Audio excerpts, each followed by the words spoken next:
সকালে খুব আরাম করে ঘুমোচ্ছিলাম, আর এমন সময় কে যেন ডাকাডাকি শুরু করছে। সীমান্ত, এই সীমান্ত, এবার ঘুম থেকে ওঠ বাবা, আর কত ঘুমাবি? উফ মা, এত সকালে কেন ডাকছো? বাড়িতে কি ডাকাত পড়ছে নাকি? এত সকাল মানে কয়টা বাজে সে খেয়াল কি তোর আছে? কলেজে যাবি না? পরে কিন্তু আমাকে বলতে পারবি না যে আমি তোকে ডাকিনি। কয়টা বাজে? ঘড়ির দিকে তাকা আর দেখ, অলরেডি 8:30 বাজে। উফ মা, তুমি আরো আগে ডাক দিবা না? দিলা তো লেট করিয়ে। তুমি যাও, আমি আসছি। এখন তো সব আমার দোষ। তাড়াতাড়ি আয়, তোর বাবা তোর জন্য ওয়েট করছে নাস্তার টেবিলে। ওকে মা, তুমি যাও, আমি ফ্রেশ হয়ে আসছি। থামো চলে গেছে, আর আমি ফ্রেশ হতে হতে আপনাদের কাছে পরিচয়টা দিয়েই ফেলি। আমি সীমান্ত, বাবা মায়ের একমাত্র ছেলে, আর আমার একটা ছোট বোন আছে, নাম সারা। আর আমার বাবা হলেন দেশের একজন বড় ব্যবসায়ী। এখন এতটুকুই থাক, বাকিটা আপনারা পরে জানতে পারবেন। তো আপনাদের সাথে পরিচয় দিতে দিতে আমি রেডি হয়ে গেছি। গুড মর্নিং আব্বু। Good morning. তো এত দেরি হলো কেন ঘুম থেকে উঠতে? তোমার জন্য সবাই বসে আছে নাস্তা না করে। সরি আব্বু, আসলে কাল রাতে ক্লাসের কিছু অ্যাসাইনমেন্ট করতে গিয়ে একটু রাত হয়ে যায়, তাই একটু দেরি হয়ে গেছে। It's okay. তা তোমার লেখাপড়া কেমন চলছে? খুব ভালো। ওকে, সবাই নাস্তা করা শুরু করো। সবাই এখন নাস্তা করছি। আম্মু, আমাকে একটা কলা দাও তো। না আম্মু, ওকে আর দিও না। দেখো সারাদিন খেয়ে খেয়ে একটা ছোটখাটো হাতি হয়ে গেছে। কি? আমি হাতি? আমি হাতি হলে তুই কি? তুই একটা চলো হস্তি। এই তোরা আবার কি শুরু করলি? এবার থাম আর চুপচাপ নাস্তা কর। দেখো না, তোমার ছেলে আমাকে হাতি বলে। আরে ও তো তোকে রাগানোর জন্য বলে, তাই কেন বুঝিস না? এবার খাবার খা। আসলে আমার খুব আদরের বোন হলো সারা, খুব ভালোবাসি ওকে। সারাও আমাকে খুব ভালোবাসে, বলতে গেলে আমাকে চোখে হারায়, কিন্তু কেন জানি ওকে রাগাতে খুব ভালো লাগে, তাই একটু আধটু জ্বালাই আর কি। আমার খাওয়া শেষ, আমি গেলাম। যা, তোর জন্য তোর নিধি আপু বাইরে গাড়ি নিয়ে দাঁড়িয়ে আছে। এই রে, কাম সারছে। আবার নিধি আপু, যাকে আমি সবচেয়ে বড় ভয় পাই, আবার তার সাথেই যেতে হবে? কি রে, কি ভাবছিস? না মানে, আমি বাইক নিয়ে চলে যাই। তোমাকে না একদিন বললাম তুমি সব সময় নিধির সাথে কলেজে যাবে, আর একদিন বাইকের কথা বলে বাইক তালা মেরে রেখে দেব, আর নিধি যা বলবে সব শুনবে। এখন যাও, কতক্ষণ ধরে দাঁড়িয়ে আছে মেয়েটা। তোর কিছু ভালো লাগে না? কিছু বলবে নাকি তুমি? না আপু, কিছু বলিনি। আচ্ছা যাও তাহলে। এখন নিধি আপুর সম্পর্কে কিছু বলা দরকার। নিধি আপু আমার বড় চাচার একমাত্র মেয়ে, আর চাচা হলো বর্তমান মেয়র, আর তার আপুকে অনেক আদর করে বড় করেছে। না চাইতেই সবকিছু আপুর হাতে এনে রেখে দিয়েছে, আর আপু যা চায় তা যেভাবেই না কেন তা নিজের করেই ছাড়ে। আর আপুর একটা বড় ভাই আছে, নাম নিশাত, সেও এক জননেতা। আপুর কথা বলতে বলতে চলে এসেছি গাড়ির কাছে, এসে দেখি আপু গাড়ির সাথে হেলান দিয়ে মোবাইল টিপছে। গুড মর্নিং আপু। আপু মারলে কেন? আমি কি করছি? এত দেরি হলো কেন তোর আসতে? আর রাত জেগে কি করিস তুই যে সকালে ঘুম থেকে উঠতে পারিস না? রাতে অ্যাসাইনমেন্ট করছিলাম, তাই একটু দেরি হয়েছে উঠতে। অ্যাসাইনমেন্ট করস না কোনো মেয়ের সাথে চ্যাটিং করস? না আপু, সত্যি বলছি। এই যে দেখো অ্যাসাইনমেন্ট, দেখিয়ে দিলাম, না হলে আবার মারতেও পারে। কোনো বিশ্বাস নাই এই মেয়েকে। আচ্ছা গাড়িতে উঠে বস, আর তোর মোবাইল দে আমাকে। এ নাও আপু মোবাইল, দিয়ে দিলাম, না হলে আবার রেগে যাবে। আমি চুপচাপ আপুর সাথে সামনের সিটে বসে আছি, আর আপু এক হাতে গাড়ি ড্রাইভ করছে আর অন্য হাতে মোবাইলে কি যেন চেক করতেছে। আপু এইভাবে গাড়ি চালালে অ্যাক্সিডেন্ট করবে তো। চুপচাপ বসে থাক, কিছু হবে না। কি আর করার, চুপচাপ বসে আছি। কিছুক্ষণ পর আপু মোবাইলটা আমাকে দিয়ে দিল আর বলল, কোনো মেয়ের সাথে ভুলেও কথা বলবি না, আর মোবাইলও চ্যাটিং করবি না। আর আমার কথা যদি না শুনিস তাহলে তোর খবর আছে বলে দিলাম। না আপু, আমি তো এমনি মেয়েদের কাছ থেকে দূরেই আছি। তাই যেন মনে থাকে। কিছুক্ষণ পর আমরা কলেজে চলে আসছি। আমি যখন গাড়ি থেকে নামতে যাব, ঠিক তখনই আপু আমার হাত ধরে কাছে টেনে নিয়ে দুই গালে দুটা কিস করে দিল। আমি অবাক হয়ে আপুকে বললাম, আপু এটা কি করলা? তখন তোকে মারছি আর এখন আদর করে দিলাম। এখন চুপচাপ ক্লাসে যা, আর কোনো মেয়ের দিকে তাকাবি না বলে দিলাম। আমার রাগ সম্পর্কে তুই খুব ভালো জানিস, এখন যা। আমি আর কিছু না বলে ক্লাসের দিকে যেতে লাগলাম। এমন সময় কিসের সাথে জানি ধাক্কায় আমি পড়ে গেলাম। আমি উঠে তাকিয়ে দেখি একটা মেয়ে নিচে পড়ে আছে। তার মানে মেয়েটার সাথে আমার ধাক্কা লেগেছে। তাই আমি মেয়ে হাতে ধরে টেনে উঠালাম আর তার বইগুলো মাটি থেকে তুলে দিলাম। আই এম সো সরি, আসলে আমি দেখতে পাইনি। সরি বলতে হবে, আমিও আপনাকে দেখিনি। আমি যখন মেয়েটার সাথে কথা বলছিলাম তখন পিছনে তাকিয়ে দেখি নিধি আপু এদিকেই আসছে, আর আপুর চোখ মুখ একদম রাগে লাল হয়েছিল। আপু আমার কাছে এসেই ঠাস ঠাস করে মেয়েটাকে দুটো চড় মারলো আর বলতে লাগলো, তোর সাহস কি করা হয় সীমান্তকে ধাক্কা মেরে ফেলে দেওয়ার? আমি ইচ্ছে করে ওনাকে ধাক্কা মারিনি, বিশ্বাস করুন। গালে হাত দিয়ে বললো আর চোখ দিয়ে পানি পড়ছে মেয়েটার। তোকে যদি কোনোদিন ওর আশেপাশে দেখি তাহলে তোর কি অবস্থা করব তা তুই কল্পনা করতে পারবি না। এখন চুপচাপ চলে যা। আপুর এই কথা শুনে মেয়েটা মাথা নিচু করে চলে গেল। আর মেয়েটাকে দেখে মনে হয় নতুন, কারণ আগে কখনো কলেজে দেখিনি। এবার আপু আমাকে বলল, মেয়ে মানুষ দেখলেই তোর কথা বলতে মন চাই, চল আমার সাথে আজ, তোকে মজা দেখাবো। এই কথা বলে আপু আমাকে হাত ধরে টানতে টানতে একটা খালি ক্লাসরুমে নিয়ে গেল আর ভিতর থেকে দরজা লক করে দিল। আর আমাকে বলল, এখন বল ওই মেয়ের সাথে কেন কথা বললি? কথা বলিনি তো, আমি তো জাস্ট সরি বললাম ওনাকে, আর কিচ্ছু বলিনি। সরি বলার সময় কি এত হেসে হেসে সরি বলতে হয় নাকি? আর সরি বলতে এত সময় লাগে? তুই কি আমাকে শেখাস? আপু বিশ্বাস করো, আমি শুধু সরি বলেছি। শুনে রাখ, তোকে আমি আগেও বলেছি আর এখনো বলছি, তোকে যাতে কোনো মেয়ের সাথে না দেখি। যদি আবার দেখি তাহলে আমার চেয়ে খারাপ আর কেউ হবে না বলে দিলাম। এখন তুই ক্লাসে গিয়ে বসে থাক আর কোনো মেয়ের দিকে তাকাবি না। আর টিফিন টাইমে ক্যান্টিনে আসবি, আমি অপেক্ষা করব। ঠিক আছে বলে ওইখান থেকে চলে আসলাম। আর হ্যাঁ, আপনাদের বলতে ভুলে গেছি, নিধি আপু এবার অনার্স দ্বিতীয় বর্ষে পড়ে ইংরেজির মাধ্যমে। আর আপু দেখতে অসম্ভব সুন্দর। কলেজ আর ভার্সিটির সব ছেলেরা আপুর জন্য পাগল, কিন্তু কেউ কিছু বলতে সাহস পায় না। দু একজন সাহস করে বলেছিল তাদের অবস্থা আপু এত খারাপ করেছিল যে এরপর থেকে আর কেউ তার ধারে কাছেও আসে না, যতটুকু সম্ভব দূরে থাকে। আর অন্যান্য কলেজ ভার্সিটিতে নেতাতে করার ছেলেরা আর আমাদের এইখানে করে নিধি আপু, আর তাকে কেউ কিছু বলতেও পারে না। আমি ক্লাসে আসি আর এক এক করে ক্লাস করতে থাকি। কয়েকটা ক্লাস করার পর টিফিন পিরিয়ড চালু হয় আর আমি চুপচাপ ক্লাসে বসে আছি। আপুর কাছে যেতে ইচ্ছে করে না, গেলেই খালি মারে আর ধমকায়, তাই মন চায় না যেতে। চুপচাপ বসে বই পড়ছিলাম, এমন সময় আমার বেস্ট ফ্রেন্ড আতিক আমার কাছে এসে বলল, সীমান্ত তুই এখানে বসে আসিস আর ওইদিকে নিধি আপু তোকে খুঁজতেছে। আমাকে বলেছে তোকে বলতে তাড়াতাড়ি ক্যান্টিনে যেতে, না হলে তোর খবর আছে। যাইতেছি, তুইও চল আমার সাথে। না ভাই, তুই একাই যা। নিধি আপুকে দেখলেই আমার কলেজায় পানি থাকে না। ওকে তুই থাক, আমি চাই। এই বলে চলে আসলাম ক্যান্টিনে। এসে দেখি নিধি আপু আর তার সাথে তার বান্ধবী রুহি আপু, কবিতা আপু আর বৃষ্টি আপু বসে আছে। আমি কেছে যেতেই আপু বলল, কি রে, তোর আসতে এত দেরি হলো কেন? কখন থেকে বসে আছি? না মানে একটু বই পড়তেছিলাম, তাই ছিল না আর কি। আচ্ছা এখন বস, আর কি খাবি অর্ডার কর। আপু আমার না তেমন খিদা নাই, আমি কিছু খাবো না। আমি এই কথা বলতেই আপু আমার দিকে চোখ গরম করে তাকালো।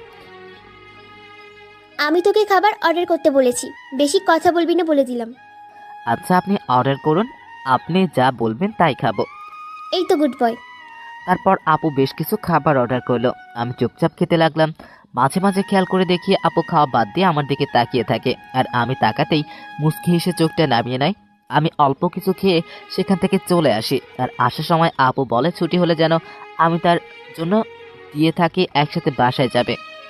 অন্যদিকে নিধি আর তার বান্ধবীরা ক্যান্টিনে বসে গল্প করছিল। এমন সময় নিধির ফ্রেন্ড বৃষ্টি বলে ওঠে, নিধি তোকে একটা কথা বলি। বল, তার জন্য কি আবার অনুমতি নিতে হবে নাকি? তোর চাচাতো ভাইটা না খুব কিউট, আর ওর চোখগুলো তো আরও সুন্দর। মানে তুই কি বলতে চাস? সোজাসুজি বল, এত নাটক না করে। নিধি, আমি মনে হয় সীমান্তের প্রেমে পড়ে গেছি। কি? পুরোপুরি রেগে নিধি চোখ পুরা লাল হয়ে গেছে। নিধি প্লিজ দোস্ত, কিছু একটা ব্যবস্থা করে দে। আমি জানি ও আমার 2 বছরের জুনিয়র, কিন্তু কি করব, আগে থেকেই ওকে ভালো লাগতো, তাই আজ তোকে বলে দিলাম, একটা ব্যবস্থা করে দে। ও তো তোর চাচাতো ভাই। এই কথা শোনার সাথে সাথে নিধি বসা থেকে দাঁড়িয়ে যায় আর রাগে মাথা আগুনের মতো গরম হয়ে যায়। আর নিধি বৃষ্টিকে বলে, বৃষ্টি এবার তুই থাম, যা বলার বলছস, আর কিছু বলবি না। আজকের পর যদি আমি তোর মুখ থেকে সীমান্তের নামও শুনি তাহলে আমি ভুলে যাব তুই আমার ফ্রেন্ড, আর তোকে যাতে কোনোদিন সীমান্তের আশেপাশেও না দেখি। যদি দেখি তাহলে আমি কি করব তা আমি নিজেও জানি না।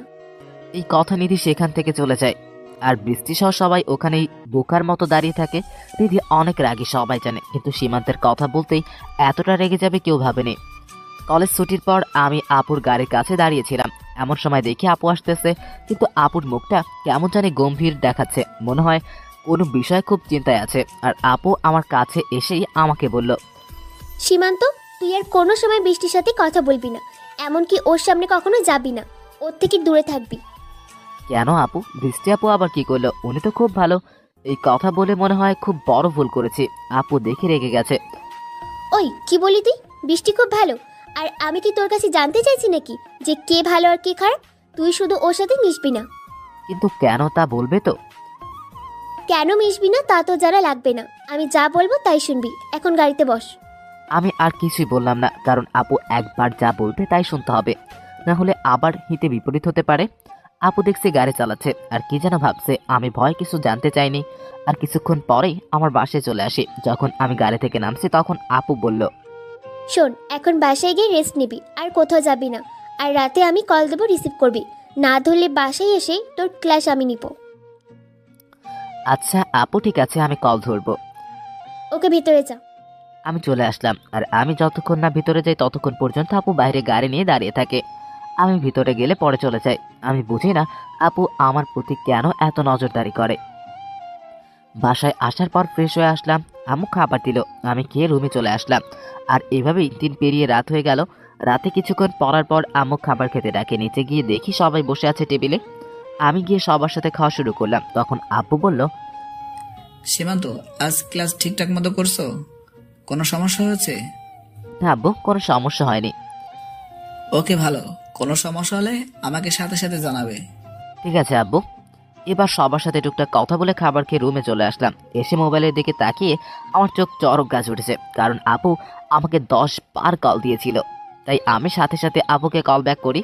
আর কল রিসিভ করে ধমক দিয়ে আপু বলল, ওই কোথায় ছিলে এতক্ষণ? আমি তোকে কয়বার কল দিছি, শুনতে পাস নাই? আপু আমি তো খাবার খাইতেছিলাম আর ফোন রুমে ছিল, তাই কল ধরতে পারি নাই। তো মোবাইলটা সাথে নেওয়া যায় না? জানিস কত চিন্তা করতেছিলাম। আরে এত চিন্তার কি আছে আপু? আর তুমি আমাকে নিয়ে এত চিন্তা করো কেন আপু? কেন চিন্তা করি তুই বুঝিস না? কি বললে বুঝি না? আমি সব বুঝি। সত্যি তুই বুঝিস? বলতো কেন এত তোকে নিয়ে চিন্তা করি? কারণ আমি তোমার ছোট ভাই, তাই তুমি এত টেনশন করো আমাকে নিয়ে। কুত্তা, তুই ঘোড়ার ডিম বুঝিস। আর শোন, কালকে আমি ভার্সিটি যাব না, আর তুই কিন্তু বৃষ্টির সাথে কথা বলবি না। যদি বলিস তাহলে কিন্তু খারাপ কিছু হবে, বলে দিলাম। আচ্ছা ঠিক আছে, বলবো না। এইভাবে কিছুক্ষণ আপুর সাথে কথা বলে ফোন রেখে দিলাম। আর কিছুক্ষণ পড়াশোনা করে ঘুমিয়ে পড়লাম। সকালে আমার ছোট বোন সারা আমাকে ঘুম থেকে ডেকে দিল। তারপর আমি ফ্রেশ হয়ে নাস্তা করে বাইক নিয়ে চলে গেলাম কলেজে। আপু না গেলে আমি বাইক নিয়ে কলেজে যাই, আর আপু গেলে আপুর সাথে গাড়িতে যেতে হয়। কলেজে গিয়ে 2টি ক্লাস করে আমি আর আতিক মাঠের এক কোণায় বসেছিলাম। এমন সময় কোথা থেকে যেন বৃষ্টি আপু আমার কাছে আসলো। তার সাথে আর 2জন মেয়ে ছিল। বৃষ্টি আপু আমাকে বলল, সীমান্ত, এখানে কি করো? কিছু করে না আপু, বসে আছে। কিছু বলবেন? তোমার সাথে কিছু কথা আছে, একটু চলো তো আমার সাথে। আপু একা আসবো? একা আসলে ভালো হয়। ঠিক আছে চলেন। আপুর সাথে আসলাম, কারণ আমি যদি এখন না করি তাহলে আপু কষ্ট পাবে, কারণ আপুর সাথে আরো 2জন মেয়ে ছিল। বৃষ্টি আপু আমাকে নিয়ে আমাদের কলেজের পাশে বাগানের কাছে নিয়ে গেল আর আমাকে বলল, সীমান্ত, তোমাকে আমি কিছু বলতে চাই। বলেন, কি বলবেন? তোমার নিধি আপু তোমাকে কিছু বলে নাই? না, আমাকে কিছু বলে নাই আপু। আসলে আমি তোমাকে এখন যা বলবো জানি না তুমি কি মনে করবে, তবুও বলতে হবে, না হলে আমি আর থাকতে পারবো না। বলেন, আমি কিছু মনে করব না। আমার এই কথা বলার পর বৃষ্টি আপু যা বললো তা শোনার জন্য আমি মোটেও তৈরি ছিলাম না। আপু বলল, সীমান্ত, আমি তোমাকে ভালোবাসি। I love you Simanta, I love you so much. আরে এই কথা বলার সাথে সাথে আপু আমাকে জড়িয়ে ধরে। আমি তো কিছুক্ষণের জন্য বোকা হয়ে গেলাম, কারণ আমি কখনো ভাবতেও পারিনি যে বৃষ্টি আপু আমাকে এগুলো বলবে। তখন আমি আপুকে বললাম, আপু আপনি এগুলা কি বলছেন? আপনার মাথা ঠিক আছে? আপুর কাছ থেকে নিজেকে সারি নিয়ে বললাম কথাটা। হ্যাঁ, আমার মাথা সম্পূর্ণ ঠিক আছে, আর আমি যা বলছি একদম ঠান্ডা মাথায় ভেবে চিনতে বলছি। আমি তোমাকে মন থেকে ভালোবাসি সীমান্ত, প্লিজ আমায় ফিরিয়ে দিও না। এই কথা বলে আমাকে আবার জড়িয়ে ধরে বৃষ্টি। এবার আমি আবার তার কাছ থেকে নিজেকে ছাড়িয়ে নিলাম আর বৃষ্টি আপুকে বললাম, প্লিজ আপু, বোঝার চেষ্টা করেন, এটা কখনো হয় না। আপনি আমার বড় হন, তাই আপনাকে আমি সবসময় আপুর মতো সম্মান করেছি। আপনাকে আমি ওই ব্যাপারে কখনো ভাবিনি আর ভাবতেও পারবো না। সরি আপু, আমাকে মাফ করবেন। ভাবনি তো কি হয়েছে, এখন থেকে ভাববে আমাকে নিয়ে। আর আপু কি, আমি কি তোমার নিজের আপন বল নাকি যে আমার সাথে প্রেম করা যাবে না? প্লিজ আপু, আমাকে জোর করবেন না। আমি পারবো না কোনো সম্পর্কে জড়াতে, আমার এসব ভালো লাগে না। সীমান্ত, তোমাকে আমার অনেক আগে থেকে ভালো লাগতো, আর এই ভালো লাগা এখন বিন্দু বিন্দু জমে ভালোবাসায় পরিণত হয়েছে। আমি তোমাকে অনেক ভালোবাসবো সীমান্ত, কখনো কোনো কষ্ট পেতে দিব না। প্লিজ আমাকে ফিরিয়ে দিও না। আমি আর কিছু না বলে সেখান থেকে চলে আসি। আর আসার সময় বৃষ্টি আপু পিছনে বলে যে, সীমান্ত সীমান্ত, আমি তোমার অপেক্ষায় থাকবো। সেখান থেকে কলেজে এসে দেখি আতিক এখনো আগের জায়গায় বসে আছে। আর আমি যাওয়ার পর আমাকে বলে, কিরে বেটা, কোথায় গিয়েছিলি? বৃষ্টি আপুর সাথে? কোথায় আবার যাব, এই তো সামনে গিয়েছিলাম। তো আপু জানি তোকে কি বলবে বলে নিয়ে গেল, তা কি বললো? আর তোর মুখ এমন দেখাচ্ছে কেন? কোথায় কেমন দেখাচ্ছে, আমি তো ঠিকই আছি। আপু কি বললো তা বল। আরে তেমন কিছু বলি নাই, আজ যে নিধি আপু আসে নাই সেই ব্যাপারে জানতে চাইলো আর কি। ওর কাছে সত্যিটা বলা আর নিজের পায়ে কোরাল মারা সমান কথা। সারা কলেজে কোনো টেলিভিশন ছাড়ে সরাসরি সম্প্রচার করে দিবে ব্যাটা, তাই সত্যি না বলাই ভালো। এটা তো আমার সামনেই বলতে পারতো, দূরে নিয়ে যাওয়া লাগে নাকি? আরে বুঝিস না, মেয়ে মানুষ এমনই, সবার সামনে সব কথা বলে না। আচ্ছা চল ক্লাসে যাই। হ্যাঁ চল যাই। আমি আর আতিক ক্লাসে চলে আসলাম, কারণ আর কিছুক্ষণ ওখানে থাকলে আতিক হাজারটা প্রশ্ন করতো, তার থেকে ভালো চলে আসা, তাই চলেই আসলাম। এভাবে আমার বাকি ক্লাসগুলো হওয়ার পর কলেজে ছুটি হয়ে যায় আর আমি বাইক নিয়ে বাসায় চলে আসি। বাসার ভিতরে ঢোকার সাথে সাথে আমার ছোট বোন সারা বলল, ভাই চলে আসছিস, তাড়াতাড়ি তোর রুমে যা। কেন রে, আমার রুমে কি আগুন লাগছে? পানি নিয়ে যাওয়া লাগবে নাকি তাড়াতাড়ি? একটু মজা করে বললাম আর কি। নিধি আপু আসছে আর তোর রুমে বসে আছে, আমাকে বলছে তুই আসলে বলতে তাড়াতাড়ি যাতে রুমে যাও। নিধি আপু কথা শুনে আমার এখন দম চায় চায় অবস্থা। আপু যদি জানতে পারে যে আমি বৃষ্টি আপুর সাথে কথা বলছি আর আপু আমাকে জড়িয়ে ধরছে, তাহলে আমাকে কি করবে এক আল্লাহই ভালো জানে।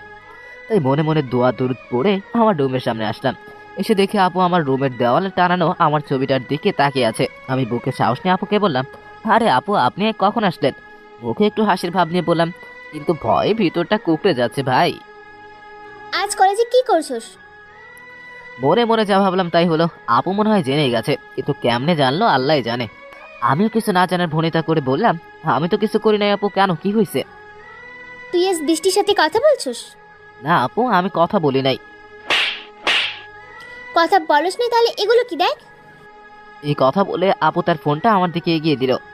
আর তার ফোনের দিকে তাকিয়ে আমার চোখ চড়ক গাছে ওঠার মতো অবস্থা, কারণ আমার আর বৃষ্টি আপুর ছবি তার ফোনে। এমনকি বৃষ্টি আপু যে আমাকে জড়িয়ে ধরেছে তার ছবিও আছে। আমি তো ভয়ে চুপ করে আছি, না জানি আজ আমার কি হাল করে। তখন আপু আবার বলল, কি হলো, কথা বল, চুপ করে আছিস কেন? আমি আবার চুপচাপ। কি বলবো ভাই, আমার এখন কলিজার পানি শুকিয়ে মরুভূমি হয়ে গেছে। তখন আপু আবার বলল, তুই কি ভাবছিস আজ আমি তোর সাথে যাইনি বলে তোর কোনো খবর আমি রাখবো না? আমি তোর সব খবর রাখি। আমি তোর সাথে থাকি আর না থাকি, তুই আমার চোখে আড়াল কখনো হতে পারবি না। এখন সত্যি করে বল, বৃষ্টি কেন তোকে জড়িয়ে ধরেছে? না হলে আমি এখন কি করব তুই ভাবতেও পারবি না।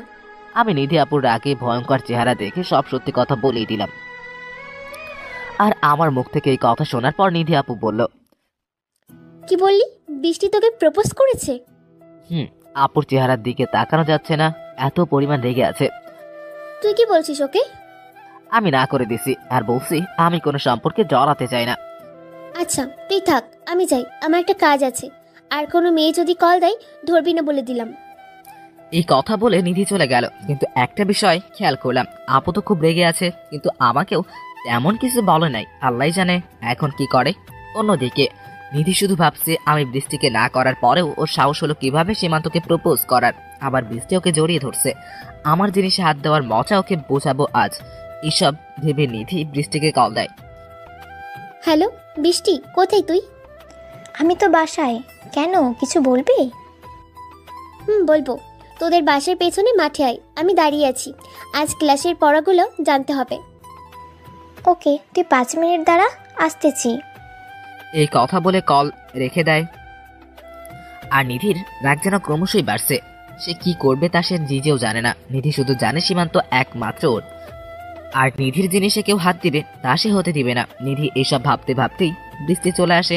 আর এসেই বৃষ্টি বলে, কী রে নিধি, তুই আমার বাসার সামনে চলে এলি?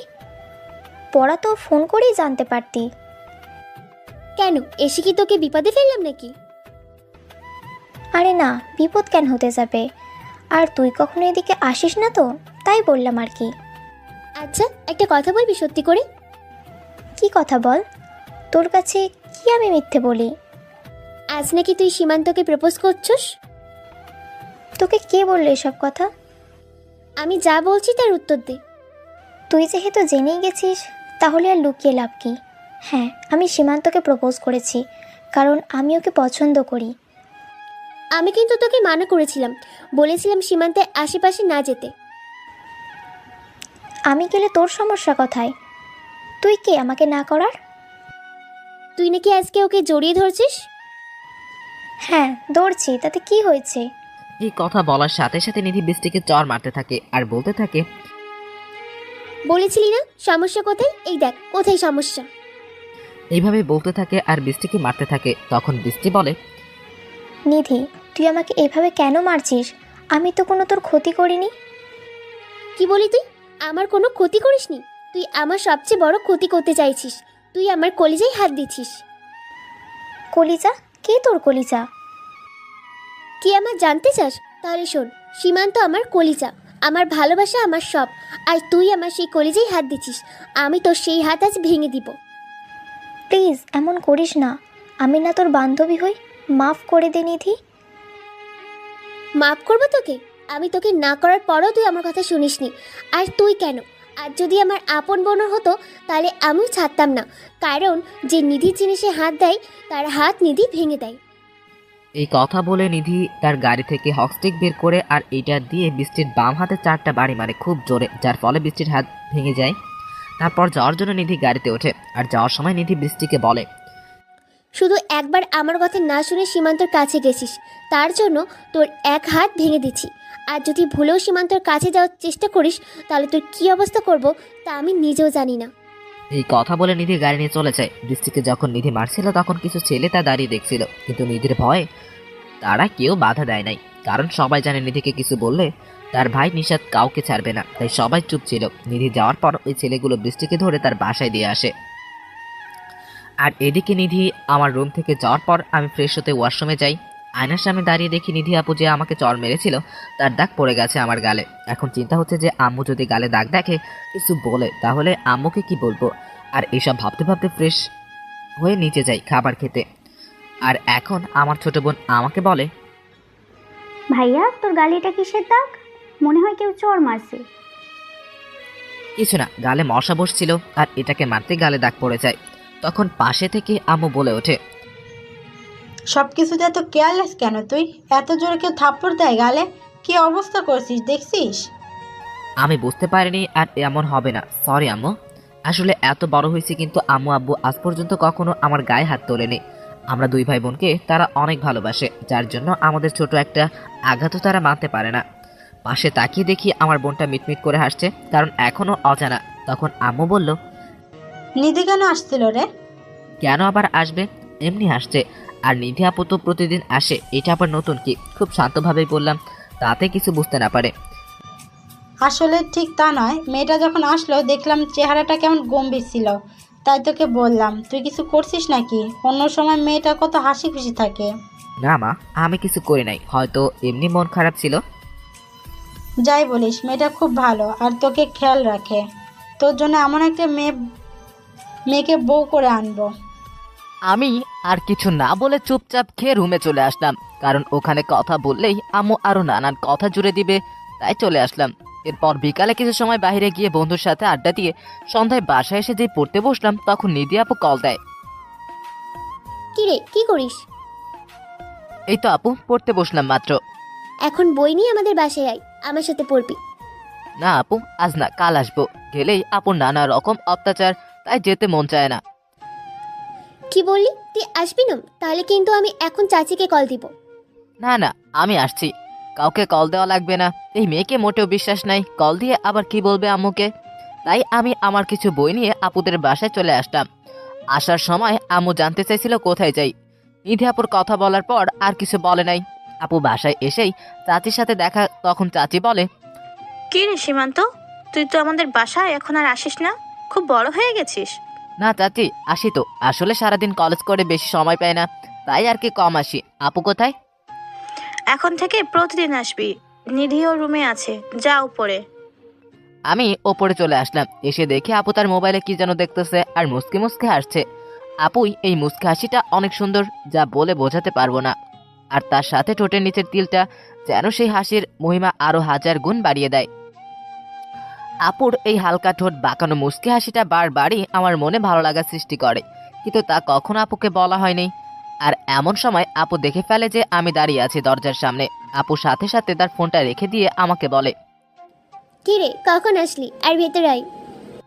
এইমাত্র আসলাম। এই বলে আমি গিয়ে একটা চেয়ার টেনে পড়ার টেবিলে বসলাম। আর তখন আপু তার চেয়ারটা আমারটার সাথে লাগিয়ে বসলো। তখন আপু বলল, কি খাবি বল? কিছু খাবো না এখন, কিছুক্ষণ পরে চলে যাব। আমি জানি নিজেও পড়বে না, আমাকেও পড়তে দিবে না, শুধু এটা ওইটা বলবে। কিছু তো তোকে খেতেই হবে। আজ তোর জন্য আমি নিজে হাতে সিঙ্গারা বানিয়েছি। আপনি আমার জন্য সিঙ্গাড়া বানিয়েন? তাইলেই খাবো, আগে একটু পরেই তারপরে খাবো। আসলে সিঙ্গাড়া আমার খুব প্রিয়, তাই নাম শুনলেই জিভে জল এসে যায়। আচ্ছা সীমান্ত, একটা কথা বলি তোকে, শুন তো। না, এখন কথা শোনার ইচ্ছে নেই, পরে বললেন। না, তোকে এখনই শুনতে হবে। আচ্ছা বলেন। জানি বলবেই, শুধু শুধু ভাব ধরে পারমিশন চায়। তুই কাউকে পছন্দ করিস? মানে কাউকে ভালোবাসিস? না, কাউকে পছন্দ করি না, ভালোবাসি না। আচ্ছা, যদি তোকে কেউ ভালোবাসে আর সে যদি তোর বয়সে একটু বড় হয়, কি করবি তুই? কি আর করব, না করে দিব। একে তো আমি প্রেম করতে চাই না, তারপরও যদি সে আমার বড় হয় তাহলে তো অসম্ভব। বড়দের সাথে আবার প্রেম হয় নাকি? আমার জুনিয়র হলে ভেবে দেখতাম। এই কথা বলার সাথে নিধি আমার শার্টের কলার টেনে মুখের এনে বলল, কেন সিনিয়র মেয়ের সাথে প্রেম করা যাবে না? কোনো আইনে কি মানা আছে নাকি? আর মানা থাকলেও তোকে করতে হবে। আমাকে করতে হবে মানে? না মানে কি? না মানে কিছু না, তুই বস, আমি তোর জন্য সিঙ্গারা নিয়ে আসছি। এই কথা বলে নিধি আপু চলে গেল। আপু কিছু কথা মাঝে মাঝে আমার মাথার উপর দিয়ে যায়। নিজেই বলে মেয়েদের সাথে না মিশতে, আবার নিজেই বলে সিনিয়র মেয়ের সাথে প্রেম করতে। বুঝি না কিছুই। অন্যদিকে নিধি ভাবছে, আমাকে তো তোমায় ভালোবাসতেই হবে মিস্টার সীমান্ত, কারণ তুমি যে আমার ছোট্ট হৃদয়টার ঘর বানিয়ে বসে আছো, তার কি হবে? তুমি শুধু দেখো তোমার মনে এই সিনিয়র মেয়ে কিভাবে জায়গা করে নেয়। এসব ভাবতে ভাবতে নিধি সীমান্তের জন্য সিঙ্গারা নিয়ে আসে আর বলে, এই নে তোর প্রিয় সিঙ্গারা। দাও, আগে খাই পরে সব। এই বলে একটা নিলাম খাওয়ার জন্য। খা এখন। যখন আমি একটা সিঙ্গারার অর্ধেকটা খেলাম, আমার কাছে মনে হলো ঝালে আমার মুখ পুড়ে যাচ্ছে। আমি তখন পানি খুঁজতেছিলাম, কিন্তু কোথাও পানি নাই। তাই যখন আমি পানি বলে চিৎকার করতে যাব, ঠিক তখনই নিধি আপু আমার দুই গালে হাত দিয়ে টেনে ধরে আমার ঠোঁটে তার ঠোঁট মিশিয়ে দেয়। ওই মুহূর্ত আমার কি করা উচিত ছিল আমার জানা ছিল না। আর আমিও নিধিকে কোনো রকম বাধা দেই নাই, কারণ আমি ঝাল একদম সহ্য করতে পারি না। আর আমার কাছে তখন ঝালটা কম লাগতে শুরু করলো। আর নিধি আমাকে প্রায় 5 মিনিট পর ছেড়ে দেয়। যখন নিধি আপু আমাকে ছেড়ে দেয় আর আমার ঝালটা কমে যায়, তখন আমার মনে হয় এতক্ষণ কি হয়েছিল। আর এসব ভেবে আমি লজ্জায় নিধির দিকে তাকাতেই পারছিলাম না। তাই আমি কিছু না বলে তার রুম থেকে বের হয়ে বাসায় চলে আসি। আর বাসায় আসতেই আমার বোন আমাকে বলে, ভাইয়া, তোর ঠোঁটে লিপস্টিক কোথা থেকে আসলো? তুই কি লিপস্টিক দেওয়া শুরু করলি নাকি? হ্যাঁ, কোথায় লিপস্টিক দেখতি তুই? মজা করিস আমার সাথে? এইটা বলে হাত দিয়ে মুছে দিলাম, যাতে ভালো করে বুঝতে না পারে। এই তো এখন তুই মুছে দিলি হাত দিয়ে। আরে না, আমি আসার সময় একটা কার্লার আইসক্রিম খেয়েছিলাম, মনে হয় ওইটাই লেগে গেছে। ভাইয়া, আমার কাছে মনে হয় ডাল মে কুছ কালা হে। আমিও কিছু না বলে রুমে চলে আসি। আর মাথায় শুধু এই ব্যাপারটাই বারবার আসছে, কি থেকে কি হয়ে গেল। আমি এখন কিভাবে আপুর সামনে যাব? কিন্তু একটা ব্যাপার বুঝলাম না, আপু কেন এমনটা করলো আমার সাথে? তাহলে আপু কি আমাকে ভালোবাসে নাকি অন্য কিছু বিষয়? না, আমার মাথায় আসছে না। রাতে আম্মু খাবার খেতে ডাকলো, কিন্তু আমি না করে দেই, কারণ যে জিনিস খাইছি ওইটা এখনো মুখে লেগে আছে। সত্যি বলতে আমারও ভালোই লাগছিল তখন, জীবনে প্রথম কোনো মেয়ের ঠোঁটের ছোঁয়া, অনুভূতিটা ভাষায় প্রকাশ করার মতো না। আর এসব ভাবতে ভাবতে রাতটা কখন পার হয়ে যায় বলতেও পারবো না, যার জন্য খুব ভালো একটা ঘুমও হয় নাই। সকালে ঘুম থেকে উঠে ফ্রেশ হয়ে নাস্তা করে কলেজে চলে যাই। আজ আর আপুর জন্য আমি দাঁড়িয়ে থাকিনি, একটু আগেই কলেজে চলে আসি। অন্যদিকে নিধি মনে মনে অনেক খুশি, কারণ তার মনের মানুষকে একটু হলেও আপন করে নিতে পারছে। আর এখন যেন সে আরো পাগল হয়ে গেছে সীমান্তকে কাছে পেতে, আপন করে পেতে, সারা জীবনের জন্য। নিধি এখন নিজে নিজের সাথে বলছে, না আর না, অনেক অপেক্ষা করছি, কিন্তু আর না, এখন আমাকে যেভাবেই হোক আপন করে নিব সীমান্তকে। কিন্তু তুই একটা মাথা মোটা, আস্তা একটা গাধা। তোকে আমি এত ভালোবাসি, কিন্তু তুই একটুও বুঝিস না, আর কথায় কথায় শুধু আপু আপু করিস। কেন, অন্য কিছু বলা যায় না? আরেকবার আপু বলে দেখিস, তোর মুখ ভেঙে দিব, হনুমান একটা। নিধি যখন নিজে নিজের সাথে এইসব বলেছিল, তখন নিধির মা এসে শুনে ফেলে। আর তখন তিনি বললেন, কি রে মা, কাকে তুই মুখ ভেঙে দিবি? আর কাকেই বা হনুমান আর কত কিছু বলে গালি দিচ্ছিস? নিধি তখন তার মাকে দেখে চমকে যায়, আর সাথে সাথে তার মাকে জড়িয়ে ধরে তার পাশে বসিয়ে মায়ের কোলে মাথা রেখে শুয়ে পড়ে। আর তার মাকে বলে, আচ্ছা একটা গাধা, ওকেই গালি দিচ্ছি। তা গাধাটাকে আমাকে বলা যাবে না? তুমি আমার দুনিয়ার বেস্ট মা, তোমার কাছে বলবো না তো কার কাছে বলবো? তাহলে বল, আমি একটু শুনি।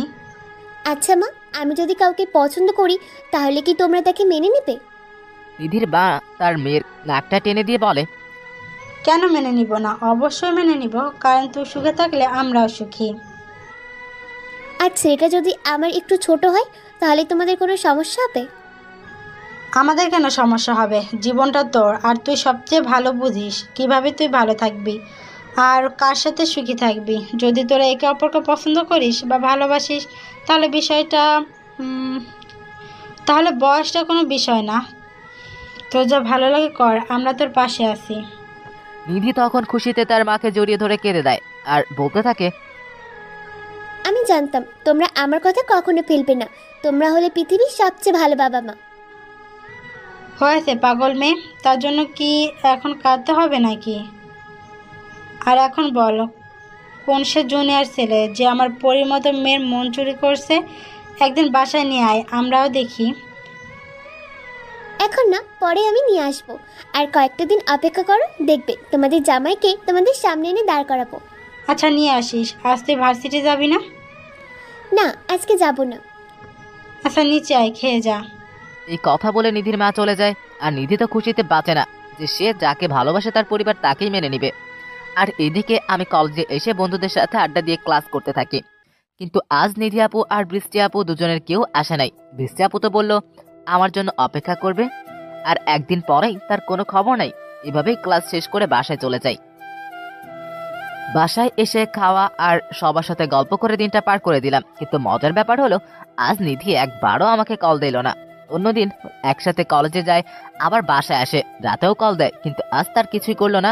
বেশ অবাক লাগলো বিষয়টা। পরের দিনও আমি আপু আমার বাসার আগেই আমি একা কলেজে চলে যাই। আর আমি কলেজে আসতেই দেখি বৃষ্টি আপু মাঠের এক কোণে দাঁড়িয়ে আছে, আর তার হাত ব্যান্ডেজ করা। আর ঠিক তখন বৃষ্টি আমাকে দেখে ফেলে, আর কাছে এসে বৃষ্টি বলল, সীমান্ত, তুমি আমার সাথে এত বড় মিথ্যে কথা কেন বললে? আমি আপনার সাথে কি মিথ্যা বললাম? বেশ অবাক হয়ে বললাম, ওই দিন তুমি কেন বললে যে তুমি কোনোদিন প্রেম করবে না? তোমার কারোর সাথে কোনো সম্পর্ক নাই। এখানে মিথ্যার কি হলো? যা সত্যি আমি তো তাই বললাম। আমার কোনো সম্পর্ক নাই, আর কোনো সম্পর্কে জড়াবো না। মিথ্যে কথা। তোমার আর নিধির মাঝে সম্পর্ক আছে। আমি তো বৃষ্টির কথা শুনে মনে হয় আকাশ থেকে পড়লাম। মেয়ে বলে কি আমার নাকি সম্পর্ক আছে, তাও আবার ওই গুন্ডি নিধির সাথে। তখন আমি বললাম, কি সব আবোল তাবোল বলতেছেন আপনি? মাথা ঠিক আছে তো আপনার? আমার কেন নিধি আপুর সাথে সম্পর্ক থাকবে? উনি আমার আপু হয়, এর বেশি আর কিছু না। আপনাকে এসব কে বলেছে? আমি কোনো আবোল তাবোল বলছি না সীমান্ত, যা বলছি ঠিক বলছি। নিধি আমার কাছে নিজে বলেছে তোমাদের সম্পর্কের কথা। তুমি নাকি নিধির কলিজা, আর তার জন্য দেখো আমার কি অবস্থা করেছে নিধি। আমি যেন অবাকের পর অবাক হচ্ছি বৃষ্টির কথা শুনে। নিধি আপু আর আমার মাঝে সম্পর্ক আছে, কিন্তু আমি নিজেই জানি না। আর নিধি আপু নিজে বলেছে এই কথা, কিন্তু এসব কিভাবে সম্ভব? আপু তো কোনো দিনও আমাকে বলে নাই সে আমাকে ভালোবাসে। আমি এইসব ভাবছিলাম তখন বৃষ্টি আবার বলল, আজ শুধু তোমার জন্য আমার এত বড় ক্ষতি হলো। তুমি যদি আমাকে বলতে তোমাদের মাঝে সম্পর্ক আছে, তাহলে কি আমি তোমাকে এসব বলতাম? আর শুধু তোমার জন্য নিধি আমার এই অবস্থা করেছে। আমার জন্য করছে মানে? আর কি করছে নিধি আপু আপনাকে? তুমি দেখতে পাচ্ছ না কি করেছে? ওই দিন যে আমি তোমাকে প্রপোজ করেছিলাম আর জড়িয়ে ধরেছিলাম, এটা নিধি জেনে যায়। আর সে আমাকে বাসা থেকে বের করে মাঠে নিয়ে সবার সামনে আমাকে মারে। এমনি আমার একটা হাত পর্যন্ত ভেঙে দেয়। কি, নিধি আপু আপনাকে এইভাবে মারছে? হ্যাঁ, নিধি আমাকে এইভাবে মেরেছে। আরও বলেছে আমাকে আবার তোমার পাশে দেখলে তাহলে নাকি তার চাইতেও খারাপ কিছু করবে। এখন আমার কাছে সত্যি খারাপ লাগছে বৃষ্টির কথা শুনে, আর সাথে রাগও হচ্ছে অনেক। নিধি আপুর উপর মানুষ এতটা ভয়ঙ্কর কিভাবে হতে পারে? একটা মেয়ে হয়ে আর একটা মেয়েকে এভাবে কেউ মারতে পারে নাকি? তখন আমি বললাম, আপু আমি আপনার কাছে খুবই দুঃখিত যে আমার জন্য আপনার আজ এই অবস্থা। আর আপনাকে কিছুই করতে পারবো না নিধি, আমি তাকে দেখে নিব। এইভাবে আরও কিছুক্ষণ কথা হলো বৃষ্টির সাথে। তারপর তার কাছে ক্ষমা চেয়ে তাকে বিদায় দিলাম। বৃষ্টি আপু চলে যাওয়ার কিছুক্ষণ পরে নিধি আপু গাড়ি নিয়ে কলেজে আসে আর গাড়ি থেকে নেমে আমার কাছে আসতে থাকে। কিন্তু মুখ দেখে মনে হচ্ছে আজ খুব খুশিতে আছে, হাসি যে মুখ থেকে সরছেই না। আমি তাকে দেখেই ক্লাসের দিকে চলে যেতে লাগলাম। তখনই নিধি পিছন থেকে বলল, সীমান্ত কোথায় যাস? দাঁড়া বলছি, তোর সাথে আমার কিছু কথা আছে, দাঁড়া। কিন্তু আমি তাকে কিছু না বলে চলে আসি। ক্লাসের সামনে এসে একবার পিছন ফিরে দেখি নিধি আপু আগের জায়গায় দাঁড়িয়ে আছে, কিন্তু মুখের সেই হাসিটা আর নেই, কেমন জানি মলিন হয়ে আছে। মনে হয় আমার কাছে সে এইটা আশা করে নাই। অন্যদিকে নিধি ভাবছে আজ সীমান্তের কি হলো, ও তো কখনো এমন করে না, আমি যাই বলি তাই করতো, কিন্তু আজ আমি ডাকলাম তাও শুনলো না। ওর এত বড় সাহস হলো কি করে? ওকে পরে দেখে নিব। এই কথা বলে নিধিও ক্লাসে চলে যায়। আমি ক্লাসে এসে আর ক্লাস থেকে বাইরে বের হয়নি। নিধি আপু মনে আমাকে অনেক খুঁজতেছে, কিন্তু আমার এখন আর তার সামনে যেতে ইচ্ছা করছে না, তাই ক্লাসে বসে আছি। আর এভাবেই একের পর এক ক্লাস করতে করতে টিফিন টাইম হয়ে যায়। তখন আমার এক ফ্রেন্ড বলে নিধি আপু নাকি আমাকে খুঁজতেছে, তাকে বলছে আমাকে যাতে ক্যান্টিনে যেতে বলি। আমি যাব না বলে চুপচাপ বসে রইলাম। এভাবে প্রায় 10 মিনিট যেতে না যেতেই কোথা থেকে যেন নিধি আপু আমার সামনে এসে দাঁড়ায়, আর তাকে দেখে মনে হচ্ছে খুব রেগে আছে।